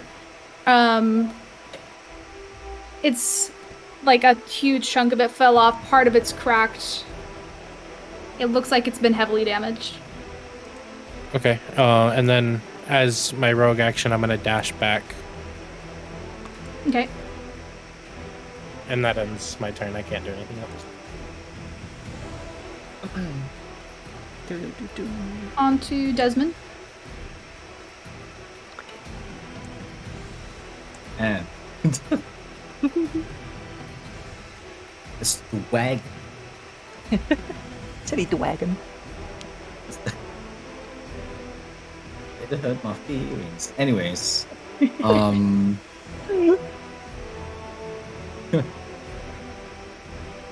Oh, damn, I have to look for my sheet again. No, you're good. Oh, it's right here. Okay. I use my crossbow.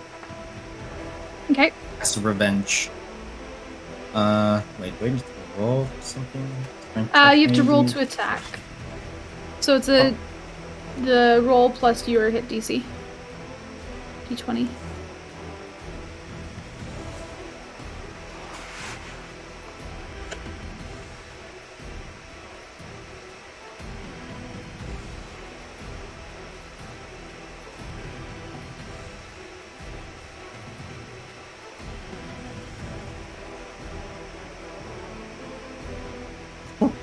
I rolled a 24 for the crossbow.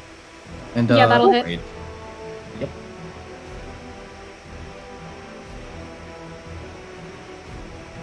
Since it's like 80 feet, that's like...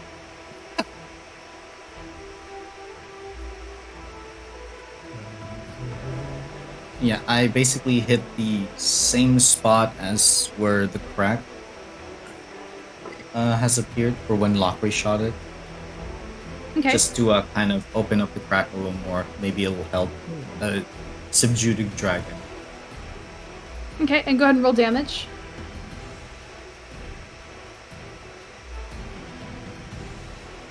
Four. 4 damage, nice. Okay, yeah, you struck it, and again, it looks like the crack is widening on it.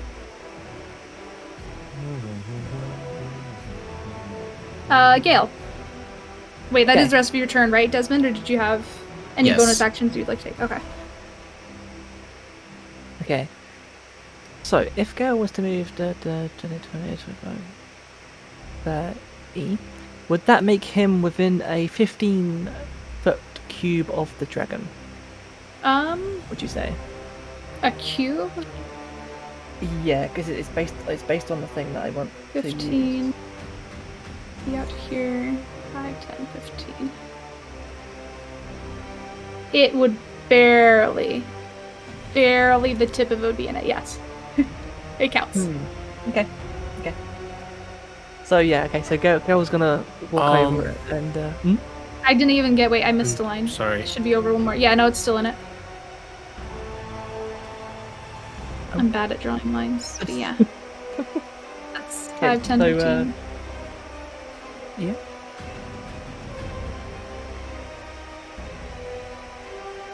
I can draw lines. Oh, alright, okay, yeah, yeah. So as Gale's walking over, he kind of he kind of mutters to himself. He's like, "Oh, I guess I have to do it this way." And he walks over and he kind of like he adopts a stance, like kind of separates his legs apart a little bit and like takes a kind of like grounding stance. And you see him kind of like reach his hands out to the side, and oh God, that was my ball falling. No worries. And you see him kind of like bring his arms round to the front and collapse. And as he collapses, you see a wave of thunder erupt from the point of origin of his hands and ripples out towards the dragon. And that's Nice. I'm gonna cast that at second level from the wave. Okay. They need to make a Constitution saving throw. Okay. Beat 15. Oh, that's okay. That dice doesn't count because that was cocked. That's lovely. Oh, fantastic. I love the second roll even better. Nice. Yeah, that's a natural 1. Okay, so he's D&D Beyond screwed me, bro. Okay, so that'll be 3d8 damage. Is that 3d8. Go ahead and roll the damage. Yep. That's 12 total. 12 damage, nice. As you casted that, the cracks on it seem to just spread. It is really starting to crumble, and another chunk of the dragon falls off. Okay. And then after that, girl just kind of like looks around and to see who noticed him doing that. Anything else for your turn? No, that's it. Alrighty. Lockery is still not back. I haven't gotten any messages from him. I'm going to just roll his crossbow. I'll do 2 of them since we kind of missed his turn. Oh wait, I'm rolling it on the wrong thing.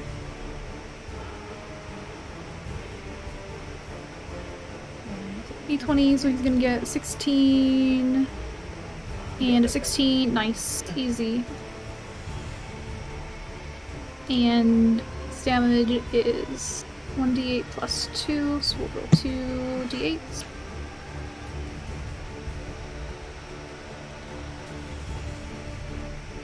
And 7 and 4, what is that? 7, 8, 9, 10, 11, 15 damage from Lockery? Yeah.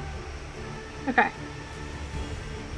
That's what I'm gonna assume he did since he attacked before with the crossbow, that he was attacking with the crossbow on his turns.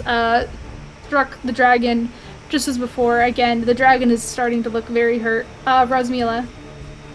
Alright, I'm going to move back. 1, 10, 15, 20, 25, 30. And I am going to attack with a firebolt. So that is an 11.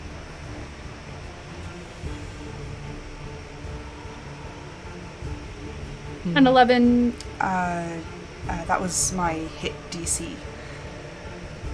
An 11 will miss.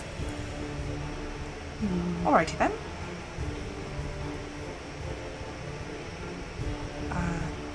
I believe that was my action. Yes. Do you have any bonus actions or anything you'd like to take? I do not. Okay.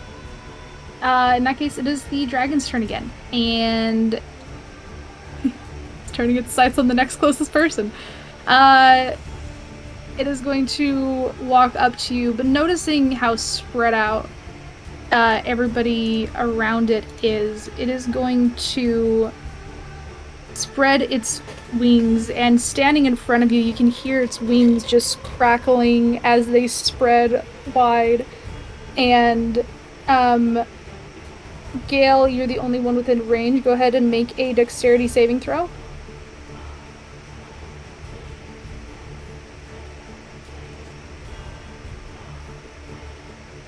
That's an 11. An 11. Yes. So as it spreads its wings, you get knocked back from the impact of the wind and take, no, just left. $16 bludgeoning damage, and you are knocked prone. Okay. Can I say, as like what happens when I get hit by the attack? Yeah, go for it. Okay, so as Gale gets hit by the attack and gets sent flying back, as he lands on the floor, depending on who is currently seeing him, which I guess would be a lot of people because like they saw me just get flung back, you see like a faint shimmer over Gale's body, like a little bit of distortion, but then it kind of returns back to normal after a little while.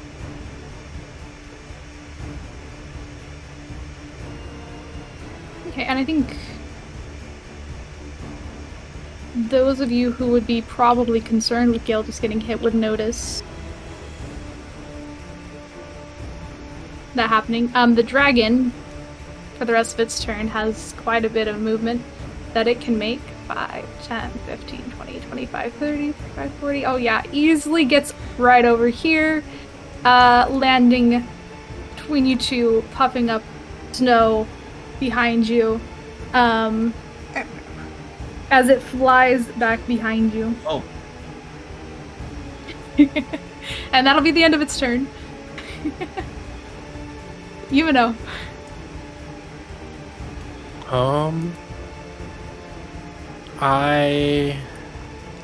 What would you say the crack on his neck is like right now?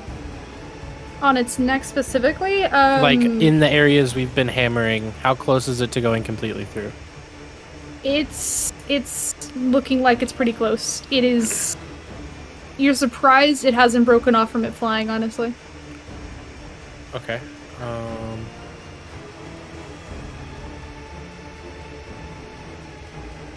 Can I roll a perception check to see if there's like a core in the dragon? Yeah.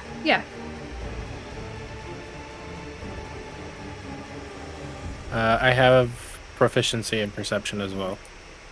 Okay. Oh, it was a 5! Whoa. Rip. From what you can tell, there's no core. Okay, so I take a bonus action and instead of Hail of Thorns, what is it?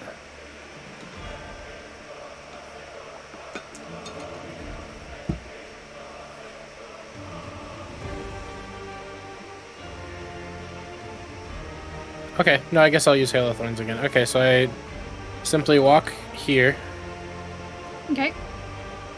here, and I use a bonus action to prime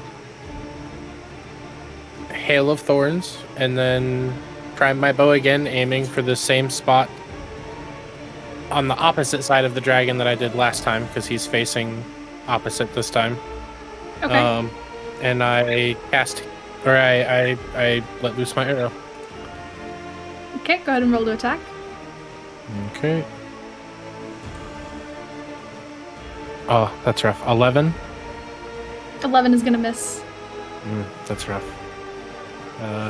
Then I take my rogue action and I dash 5, 10, 15, 20, 25, 30, 35, 40, 45, 50, 55, 60, 65. This right here.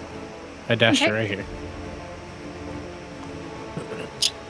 Alrighty. That'll end my turn. Okay, and Desmond? Aha! I was in You have a dragon behind you.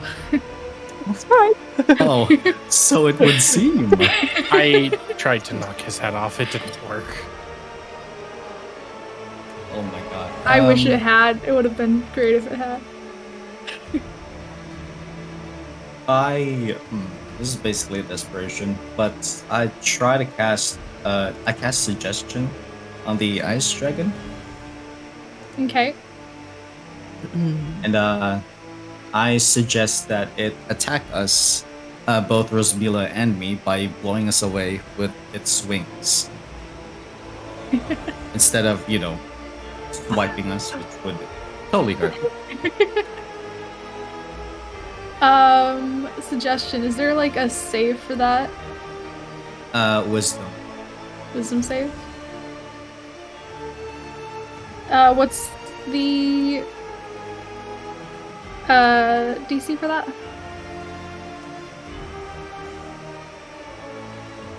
Like, what do they have to meet to?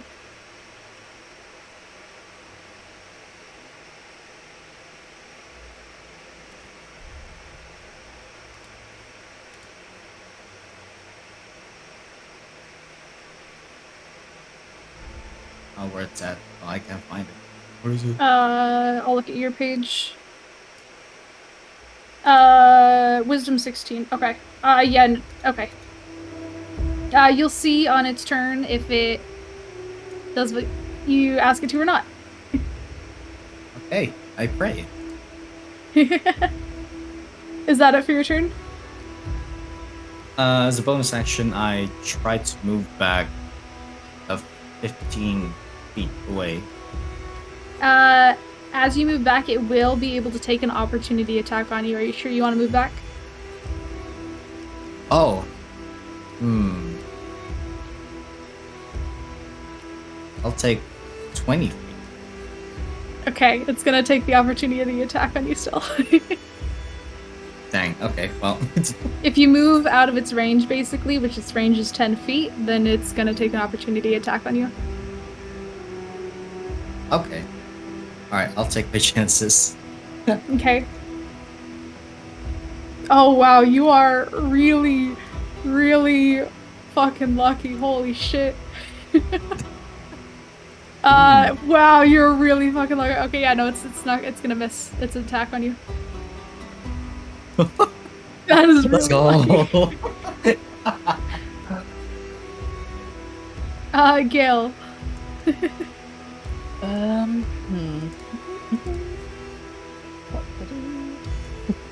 Keep forgetting to roll dice on that instead.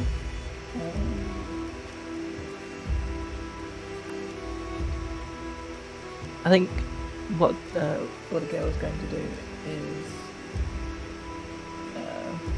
get upright or get back up. Wait, is that the good?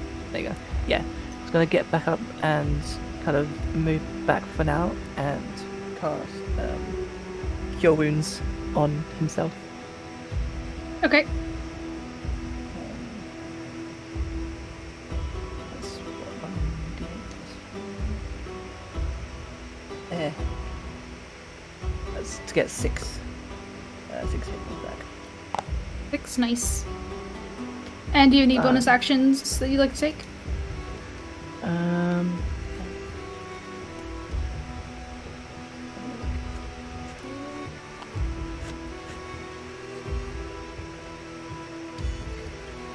No, that's it for now. Okay.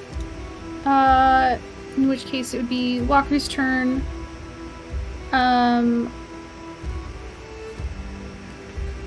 I'll have him just attack again. Well, we'll skip his turn. I don't think he's in range. Yeah, we'll just skip his turn in case he does manage to come back. Rasmila? Oh goodness. This is very bad. Also, I completely forgot that True Insight gave me advantage on my first attack, and I did not use it. I forgot about that too. If you want to make an attack now, you can have advantage. Alright, seeing as I'm this close and I only have 30 feet of movement, I am going to try to cast Firebolt again. Okay. Okay, first roll. Oof, that is a 15. Second roll is a 24. I'm going with the 24. Yes, that will hit. Okay. Nice. I will take aim at the same spot that everyone has been hitting, or I guess the opposite of that side now, and it takes 14 fire damage. Ooh. And is that doubled or no? Because it is fire. What do you mean? I rolled 2d10s, one was a 6, one was an 8. For 14. Okay, so double that, and that's the damage. 28. Wow. 28 damage, Pog. Since it is, Big damage. So you reach up and cast this spell above you, aiming at the spot everybody else has been centering in on, and the dragon releases like a growl beside you as it starts to crumble, and the head itself drops down right beside you, throwing up snow into the air. Nobody can quite see you for a second, but whenever like all the snow finally falls, they see the dragon shattered and broken, and Rasmila beside it. You guys are no longer in initiative. I'm just going to shake as a bonus action. And I will say we're very close to where I wanted to end the campaign. If you guys are okay going for a little bit longer today, I think that's we're very, fine. very close to where I would like to end. Okay. Yeah, that's fine. Okay, Yeah, I'm cool. fine with that. Sweet. Okay, so yeah, you guys are no longer in initiative. The dragon is crumbled and broken. What are you gonna do?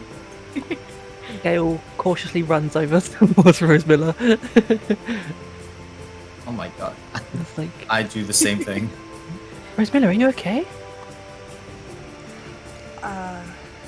All you can see is that I'm shaking and there are tears just pouring down my face.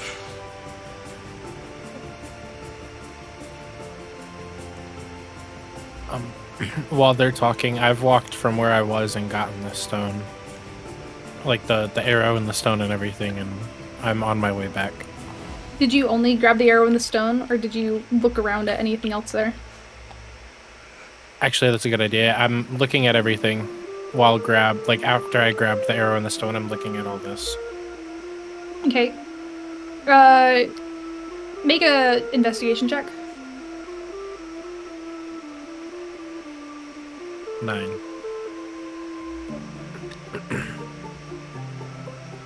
Nine. You don't Oh, find I have anything. expertise in investigation. Okay. But your roll was 9. Yeah, I don't know what that means. I just saw that it was highlighted. Yeah, it increases your plus bonus basically. Oh, okay. So, with the investigation check, so since you are like an expert in investigating, you're not giving it as much care as you would because you are very concerned not only about yourself but about the others with the fight and everything that happened. So you're looking over everything very swiftly, which is why you don't really find anything. But you do recall that there was something written on the base of it. Did you stop to look at that or no? Yes. Okay. So I'm gonna say that you stop and you kind of read what it says. I don't know if you're gonna write it down or try to memorize it, but I will just put on here what you guys see. Or what you see. I hope you can make it out. I did my best. Oh, okay. That's a But nice that is what you poem. see. Right now, only Yumino sees that. And so that my stream can see it. Okay. If you guys can see that. So I got bright. a screenshot of it. Fog. A hand so wounded with pain to tell, lays in fields of frost where flames do dwell. The flames of life they flicker bright and melt the ice that don't affright. But in the heart a fire burns, a flame that heals the frozen turns. So if you have a hand that's sore, the fire and the pain does roar.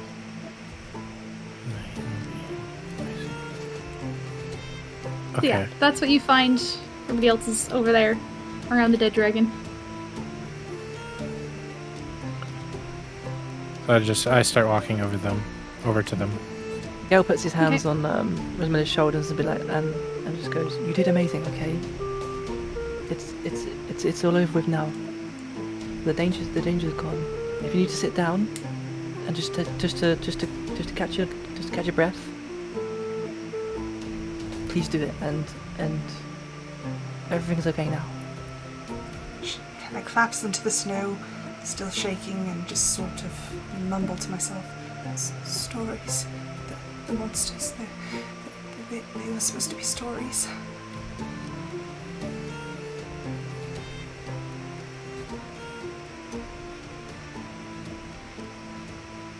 Gale turns away to look at the defeated ice dragon and would like to investigate, just to look for anything that might be inside of the dragon. Like anything, just to investigate what I can, so I can see anything further. Go ahead and roll an investigation check.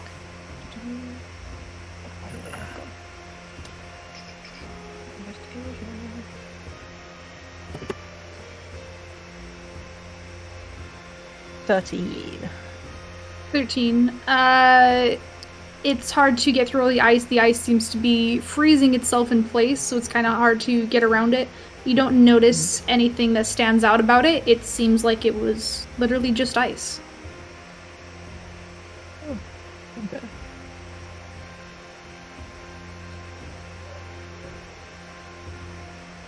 Okay. Well, after searching for a little bit, he'll stop and then just head back over to where the others have congregated.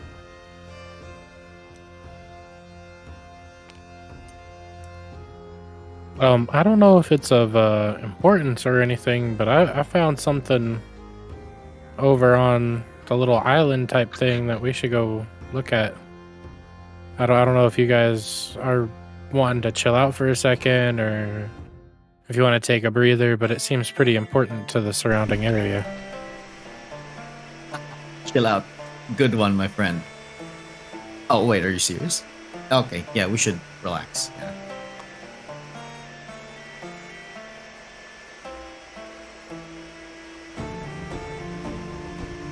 I'm sorry, I was reading DM. You said, you guys are going to sit down We're gonna and relax for a second. relax. Would you guys like to, take a short rest? So basically, 10 minutes, you guys are just going to be sitting around kind of collecting yourselves. That kind of thing. Yeah, sounds good idea. So just for the mechanic side of things, whenever you take a short rest, you can heal yourself a certain amount of hit points.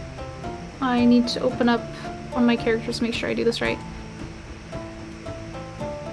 It should say, whenever you click on short rest, there's a hit die, and it should say 1d whatever, plus or minus whatever.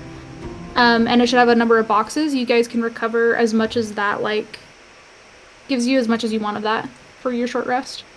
I don't have... Oh, there it is. Should be right up by long rest at the top. So I'm a rogue ranger. I have 5 boxes in So total. you can do up to 5. But each one is like, so it's like a 1d, and you don't have to say, well, I'm gonna do 3, but if you roll 2 that needs it, like, you can roll however many you feel like you need to recover your health. So, if you don't want to use all of them, you don't have to. Okay.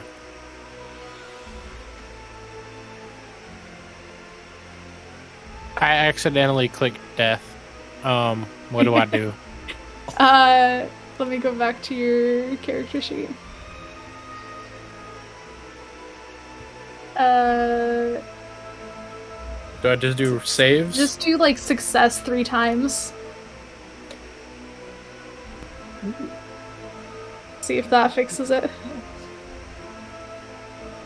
Oh, I have to give health. Okay, so I was at 6 health. Well, 15. I took 9. So yeah, I was at 6 health. It was 4, 5. There we go.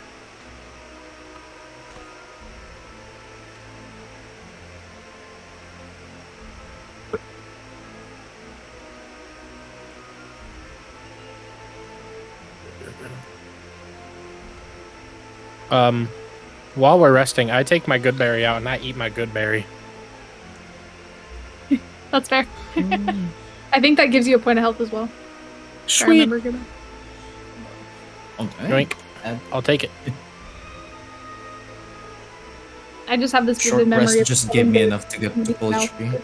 killed them. Can I see your beak? Let me see your beak. Thank you. Yeah, this thing's sharp. But yeah, if you guys have all taken your short rest, are you guys talking or anything, discussing anything while you're resting? What the fuck was that? I think that was an ice dragon, my friend. And it hurts. Slapped me. Real good. I'm being completely honest, I'm quite surprised we made it through that. I'm not. Do you see us? We got Toe Senior over there. We got the harp specialist, and apparently we got a nuke with a pouch. So Still shaky and crying quite silently, Rosmila finally seems to come out of her stupor, and she finally looks around and asks if anybody else is still injured. I'm slightly injured. I've got a few cuts and bruises. I feel like I've fully recovered. Okay, Yeah, I So, feel like I'm right where I I'm used to good. be. Okay, she walks over and I reach out and you still notice my hands are shaking quite badly, but I reach out and I touch you and I cast Cure Wounds. Nice. How much do you go for? 10. So you can recover 10 HP. Oh, sweet. I'm max. Thank you. I am fully healed. Back to normal. Nothing happened. You're very welcome. So that fight was pretty crazy, huh? Oh, you tell me. I got slapped. I think we need to decompress a bit about what we saw.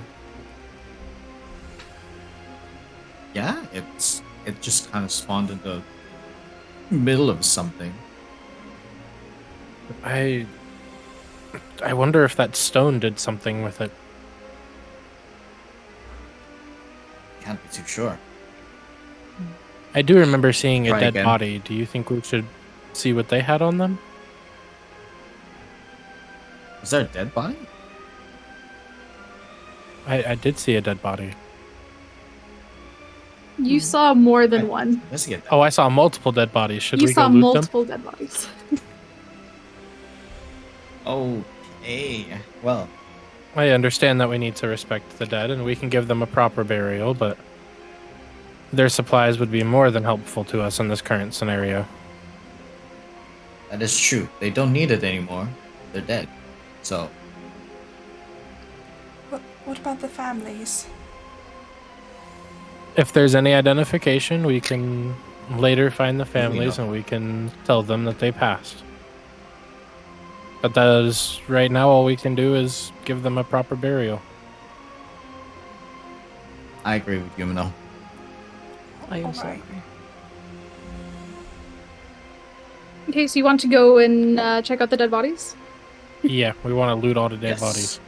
Okay, so I'm gonna say that there's, from what you could see, we'll say 2, like one like there, 5, 6, 7, 8, Oh my 9, 10. there's a We'll say lot of- there's about that many bodies. Yeah. Those longer lines, those are the god. bodies. Okay. They're all buried underneath of the snow, Right. but Hey, I will check out the nearest. Girl's going to head over to the left hand, well, the left hand side one. As the men walk away, I'm going to walk over to the body of the dragon and reach out and just touch its head. Just as in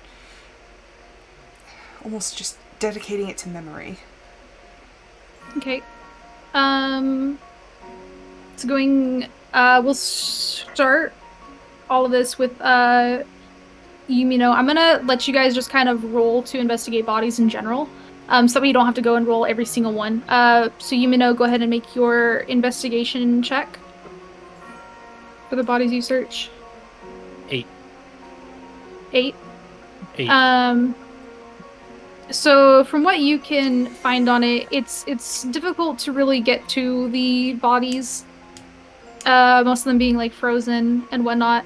You do manage to find some extra rope. You find a fairly decent pair of boots on one of them. And that's about all you can find off of them. Okay. We'll have Desmond go ahead and roll.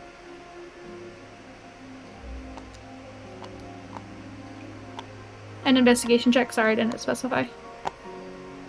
Yeet. D&D Beyond kind of bugged out, but I see that the dice has 17 plus 5. Okay. Yeah, that'd be 22. 22. As they're investigating, I would like to keep a written record of what these bodies look like. So if we find other people, I can relate to them who we found in the snow. Okay. Okay. Yeah, you can easily do that. With you said 22. Yes. So you managed to find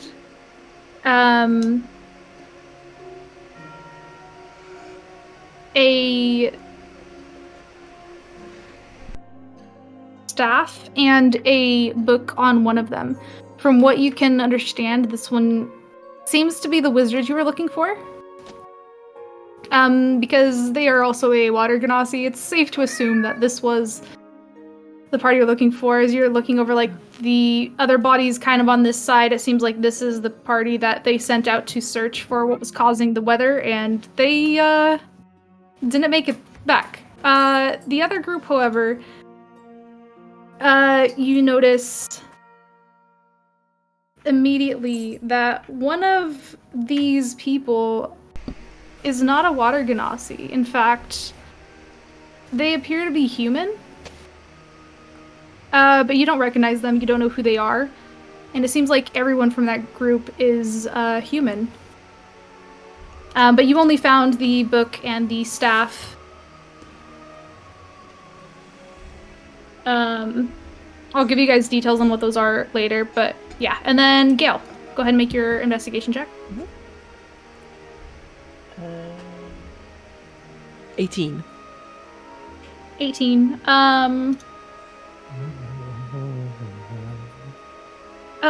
With the 18,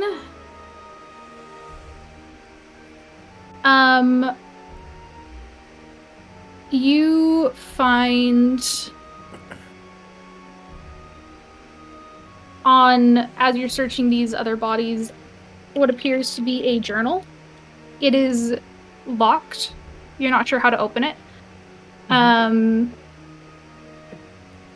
But that appears to be kind of the only thing you can make out from all the bodies. Get out from them.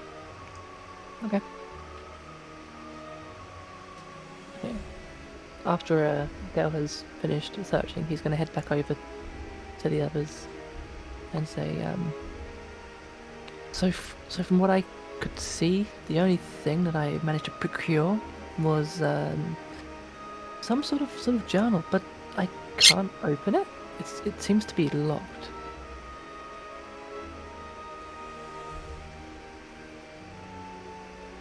Interesting.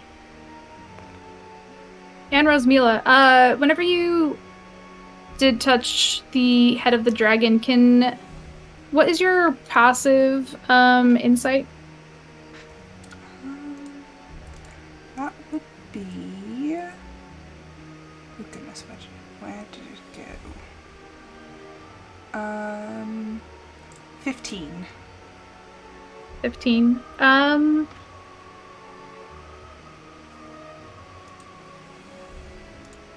Go ahead and roll. This is gonna sound weird, but roll a percentile die for me. It's a D100. Oh goodness. D100. Wait, what? I'm confused as to what that did. Okay, is it a single die? Or was it 2? It should be like 2 dice. Okay, sorry, I got confused. No worries. No worries. Can I re-roll because I wasn't sure what I was rolling? Yeah, go for it. Right. 33.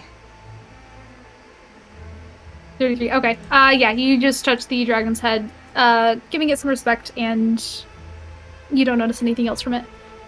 And you are able to write down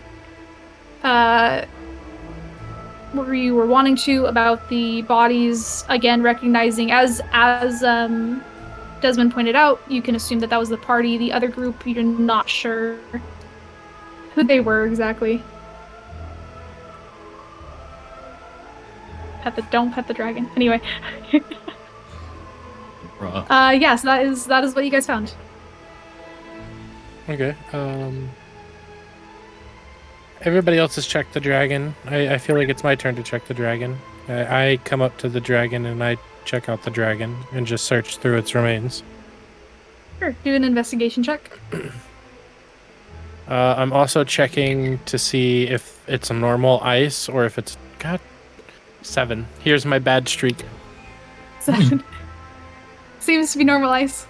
Okay. You don't notice anything but ice in the dragon. I pick up a piece of it anyways. It's cold. I want to pick up... Piece? Yeah. Yeah, like a... Not a big piece, but not a small piece. Yeah, you can find a piece that, like, fits in your hand, basically. Okay, yeah, that's perfectly fine. Alright, I put away the staff and the book that I found and gathered around the dragon as well, taking a gander, not investigating it as well. Okay. And go ahead and... Oh, go on. You want to investigate the dragon as well? Oh, I was going to investigate the journal. Yes. Oh, the journal? Yeah. Okay, go ahead and roll, Desmond, to investigate the dragon, and you can roll to investigate the journal. I rolled an 18 for the journal. That's or no, 21? it will be the journal.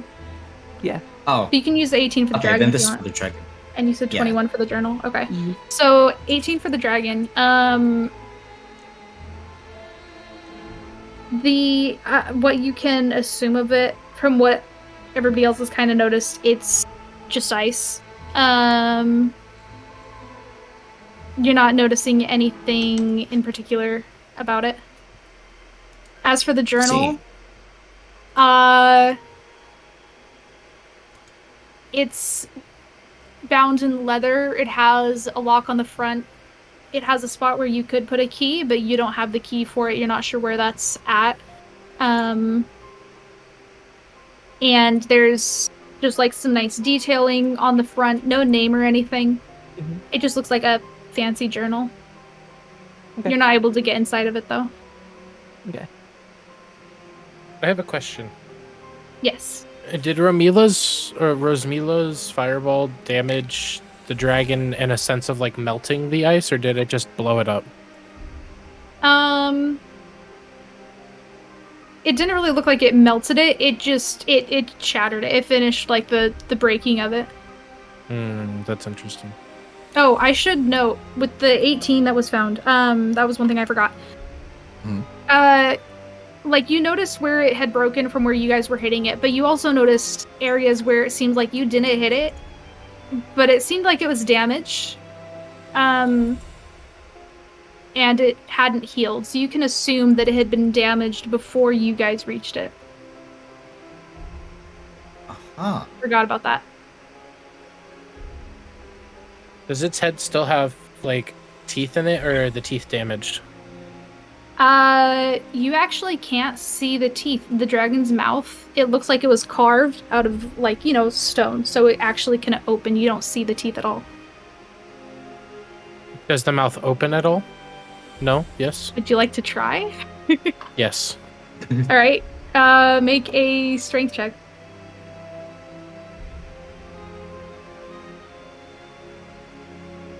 Ten. 10. I only needed a little bit. You try to open it. It is not budging. Damn it! Okay. I wanted his teeth. really need those arrow tips, huh? Yeah. Bro, a dragon's teeth, Oh, that could you would've been imagine?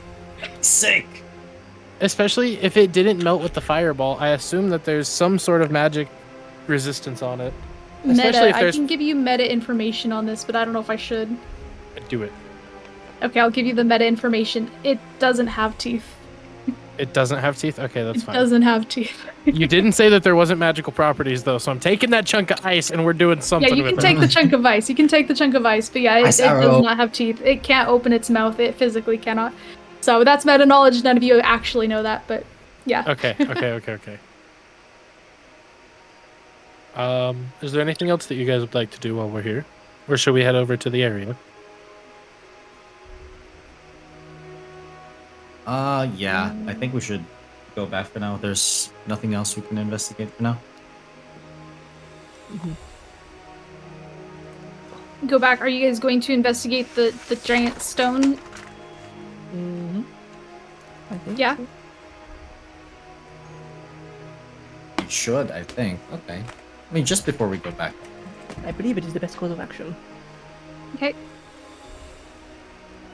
So you guys, yeah, walk up to the stone. It looks like I said before, it's like a hand that is just grasping like a giant crystal that is glowing in front of you at the base. Now you guys can all see the poem clearly. I'll just read it out so that way everybody knows it. A hand so wounded, with pain to tell, lays in fields of frost where flames do dwell. The flames of life, they flicker bright, and melt the ice that doth affright. But in the hearts a fire burns, a flame that heals the frozen turns. So if you have a hand that's sore, the fire burns, and the pain does roar, just seek out a healer with a gentle touch, and the hand will be healed with an icy clutch. That's what you guys read. I would like to think... Y'all think what I'm thinking? I would like to think that something along the lines of fire would do something, but do remember that we are in the middle of the ocean. We might, you know. Does this rock look like it's doing anything? Does the stone... The stone that Lockery is holding is just pulsing. It's just pulsing a lot. No, I have the stone right now because... Oh, you have the stone, yeah. It's just pulsing a lot. It's just pulsing a lot. Can I detect magic real quick? Sure. On the stone that you're holding, or the stone in front of you? Everything. Okay.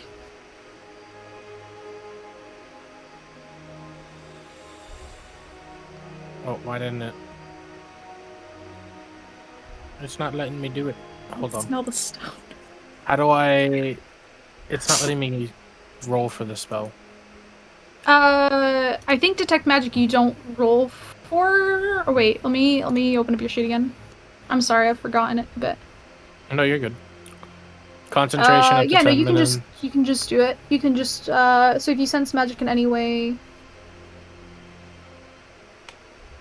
Okay. So with detect magic, you do see that there is magic coming from. Actually, roll investigation check for me real quick with this. Fuck! It's a 4. It's a 4. That's fine. So you do see that, like, obviously the stone appears to have magic. The stone that the hand is holding appears to have magic as well, and these two stones seem to have the same type of magic. The type of magic isn't specified, but it does seem very similar. However, the hand seems to have magic as well. This is a different type of spell. You're not sure what the spell is. You've never come across it before, but there seems to be some kind of spell around the hand. Okay. Is there a area for me to put the stone? No. Okay.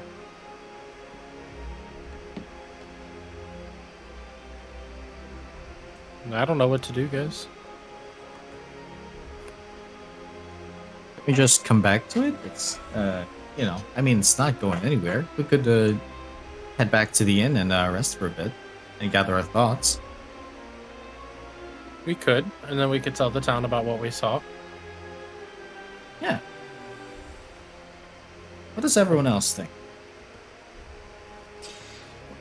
I'm happy to to collect ourselves and probably think about. You guys don't want to next. try anything else?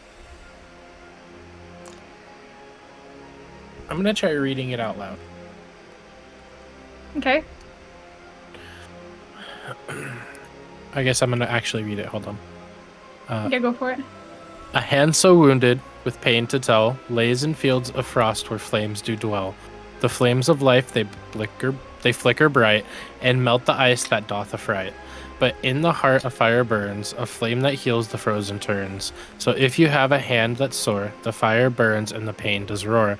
Just seek out a healer with a gentle touch, and the hand will be held with an icy clutch. The hand will be healed with an icy clutch. I'm okay. And even reading it, nothing happens.